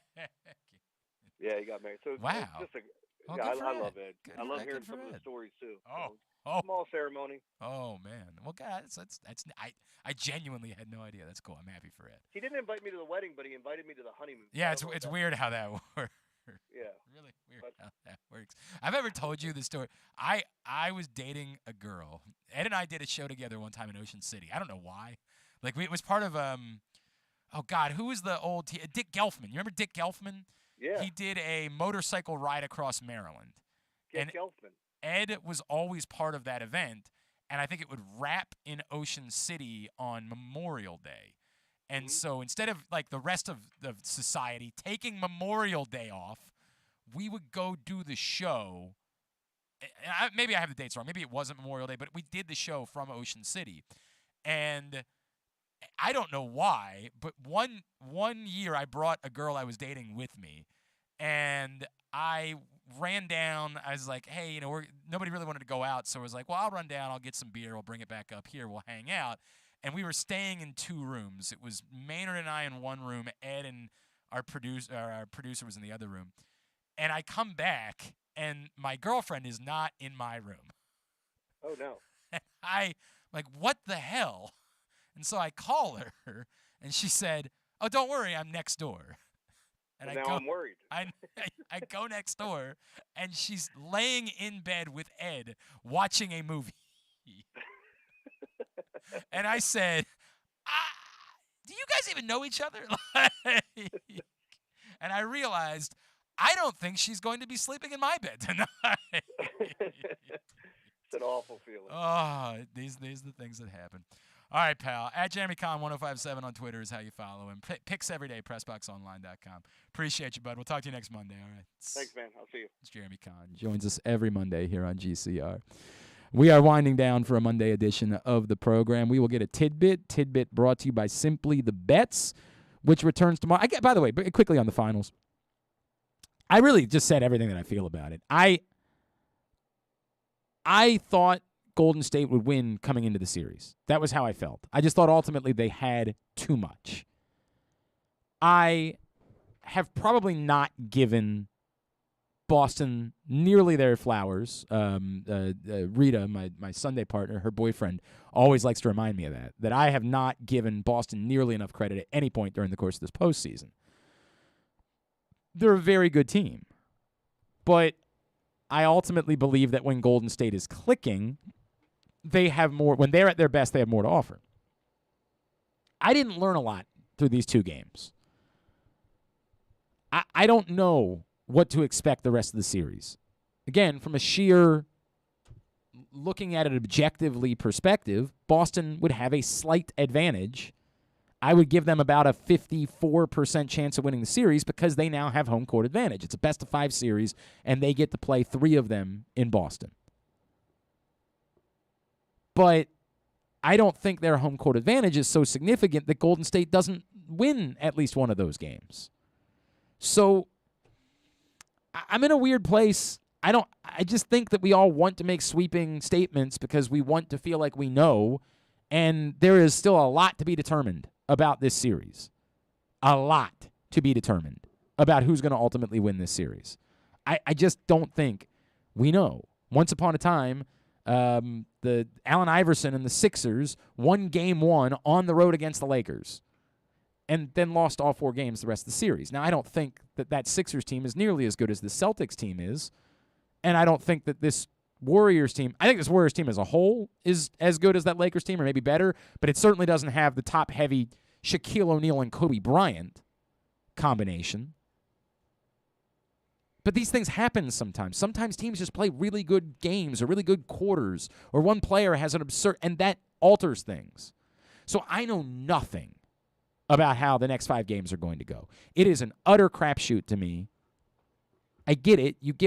Objectively, you give a slight advantage to Boston given the circumstances, but I still think that Golden State on the whole is the better team. It's just who wins 3 of 5 games, and I don't have that answer. All right, tidbit brought to you by Simply the Bets. That returns tomorrow. We will be talking a lot about the finals on Simply the Bets, 11:40 a.m. We do it every Tuesday, brought to you by the FanDuel Sportsbook at Live Casino and Hotel Maryland. Simply the Bets, better than all the rest. Join us tomorrow morning at 11:40 for Simply the Bets. What you got? All right, so the biggest deal in Baltimore tonight, Maryland baseball, take on UConn. We talked to Danan Hughes, who's calling the game tonight, and you guys discussed, the grueling schedule that is the regional tournaments, the 4 games and 3 days. Can be. You can play 5. Maryland. If a team loses on Saturday, they would have to play 2 games on Sunday to just force a game 5. Now, there's also series where a team wins 3 games and it's over very quickly, right? Right. Like the one team wins Friday, Saturday, Sunday. They get out of it. If UConn had won last night, they had beat Maryland in extra innings. Right. They would have played 3 games this weekend and moved on. But yeah, so there's a lot of baseball going on in college baseball right now. So I'm not sure your knowledge of Maryland baseball stats, so I didn't think I wanted to quiz you on that. So I just want to know if you can guess how long the longest game in college baseball ever was. Come on, man. You mean like time-wise, innings-wise? Innings. 30. No, less. Okay. Believe it or not. This is really the trivia for today? This was not a good one. All right. This is not a good one. All right. It's better when you're guessing names. When you're guessing, just guessing a number is not a good. What you can tell me what. All right, it is. it's 25. It was played between Texas and Boston College in the Austin Regional in 2009. I'm sure it was 7-hour game. I'm sure it was swell. Do you know what the longest one in? Who played in the longest game in Division III baseball? I don't. Johns Hopkins? Salisbury last season. Okay. How many hours? That was actually played. They had to suspend the game, and so that one was played across 6.5 hours over a 26-hour. But how many innings was it? That one was 23. 23 innings. Yeah. All right. How long Maryland? Can you guess how long the longest game Maryland played in? 17. 19. Okay. 1999 against Sure. TCU. Sure. All these games are very low scoring too, which is I find interesting. Probably won't be the case. It kind of makes sense because if you get a high-scoring game, then it's more likely that a team's, going to score in one inning, another team doesn't. They kind of have to stay low-scoring in order for them to go that long. Here's to hoping that there are no games that go that long. Yes, I certainly hope that. For the sake of the team. Although, if that's what it takes to win, ultimately, at the end of the day, just hope they win. All right, very good. Today's Totally Tubular brought to you by Live Casino and Hotel and the FanDuel Sportsbook. That's where you want to be for all of the finals games. Finals get back underway on Wednesday. Game 3 Wednesday, Game 4 on Friday. No basketball Saturday or Sunday this week, which is but weird. Don't know why that's the case, but that's what they're doing. Anyway, want to be there Wednesday or Friday for Games 3 or 4. I believe that's Jahnathan Lamothe. Do you want to talk to him? Is it? Yeah. Sure, bring him on. It's been a while. We're gonna finish that chat with John Lamothe. Weird. If not, it's fine. I assure you, it's fine. No big deal that we didn't make it work. John Lamothe joined us earlier, and we got disconnected. We were well into the chat at that point. So it wasn't the end of the world. I mean, I had more questions that I could ask him, but we were getting short answers, and I was just like, it's fine. We learned a couple of things about why he wanted to come to Maryland. If he wanted to buzz back in, sure, by all means. But we got to wrap up here in a second anyway. Games 3 and 4, you'll want to be in the FanDuel Sportsbook at Live Casino and Hotel. 61 self-service kiosks that you can use to get your bets in. Whew. Still just barely holding on here. Just barely working through it. You did a great job. Email events at sportssocialmd.com in order to reserve your spot in the FanDuel Sportsbook. As we mentioned, UConn, Maryland tonight at 7 on ESPNU. The winner of that one will advance to the Super Regionals next weekend to face the winner of Stanford or Texas State. If it's Stanford, it will be out in Palo Alto. If it's Texas State, Maryland could host as long as they win tonight. So big scenarios in both places. UConn, Maryland, tonight at 7 on ESPNU. Women's College World Series semifinals right now. Oklahoma, UCLA underway on ESPN. Oklahoma State, Texas at 7. MLB Network Mets Padres at 9:30. Manny Machado versus Buck Showalter. Give you some feels there. TNT tonight for Game 4 of the Western Conference Finals in the NHL. The Avalanche try to finish off a sweep of the Oilers. That's at 8. UEFA Nations League this afternoon on Fox Sports 1, Croatia and France at 2:45, and the USA Network for WWE Monday Night Raw at 8 as well. Some non-sports highlights. Not a ton tonight. Season 14 premiere of American Ninja Warrior. San Antonio is where they're at tonight. We certainly won't miss that. Yep. Netflix just dropped a new Bill Burr special. Don't know if some comedy fans interested in that. There's a new episode of Ms. and Mrs. on USA. It's the season premiere, I believe, of Ms. and Mrs. Yes, yeah. Yeah. Otherwise, pretty slow. There's a Bill Clinton documentary. We've reached that time of the year where the content slows down a bit for the summer, which is frustrating because I've got the time. The basketball finals are ending. I've got the time. Although tonight I'll be watching Maryland baseball. All right, very good. Thanks today to Jahnathan Lamothe. Thanks also to Danan Hughes as well as Jeremy Conn. We'll get all that up in the greatest hits section of the archive. Got to be sharper on it, quicker on the trigger. Tab at GlennClarkRadio.com. On the program tomorrow, as we mentioned, Peter Gammons is going to join us. He wrote something about the Orioles for The Athletic. We'll also chat with Jose Cuas. Great story of the former Terp who has now made the majors with the Kansas City Royals after being a FedEx driver at one point. We will chat with him and stuff and things tomorrow on the program as well.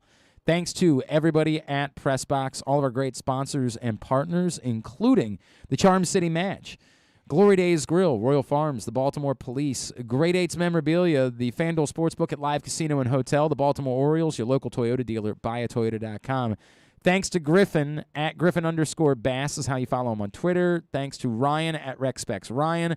Follow us at Glenn Clark Radio on Twitter and Instagram. Have a great Monday night. Go Terps. Duke sucks. Ohio State sucks too.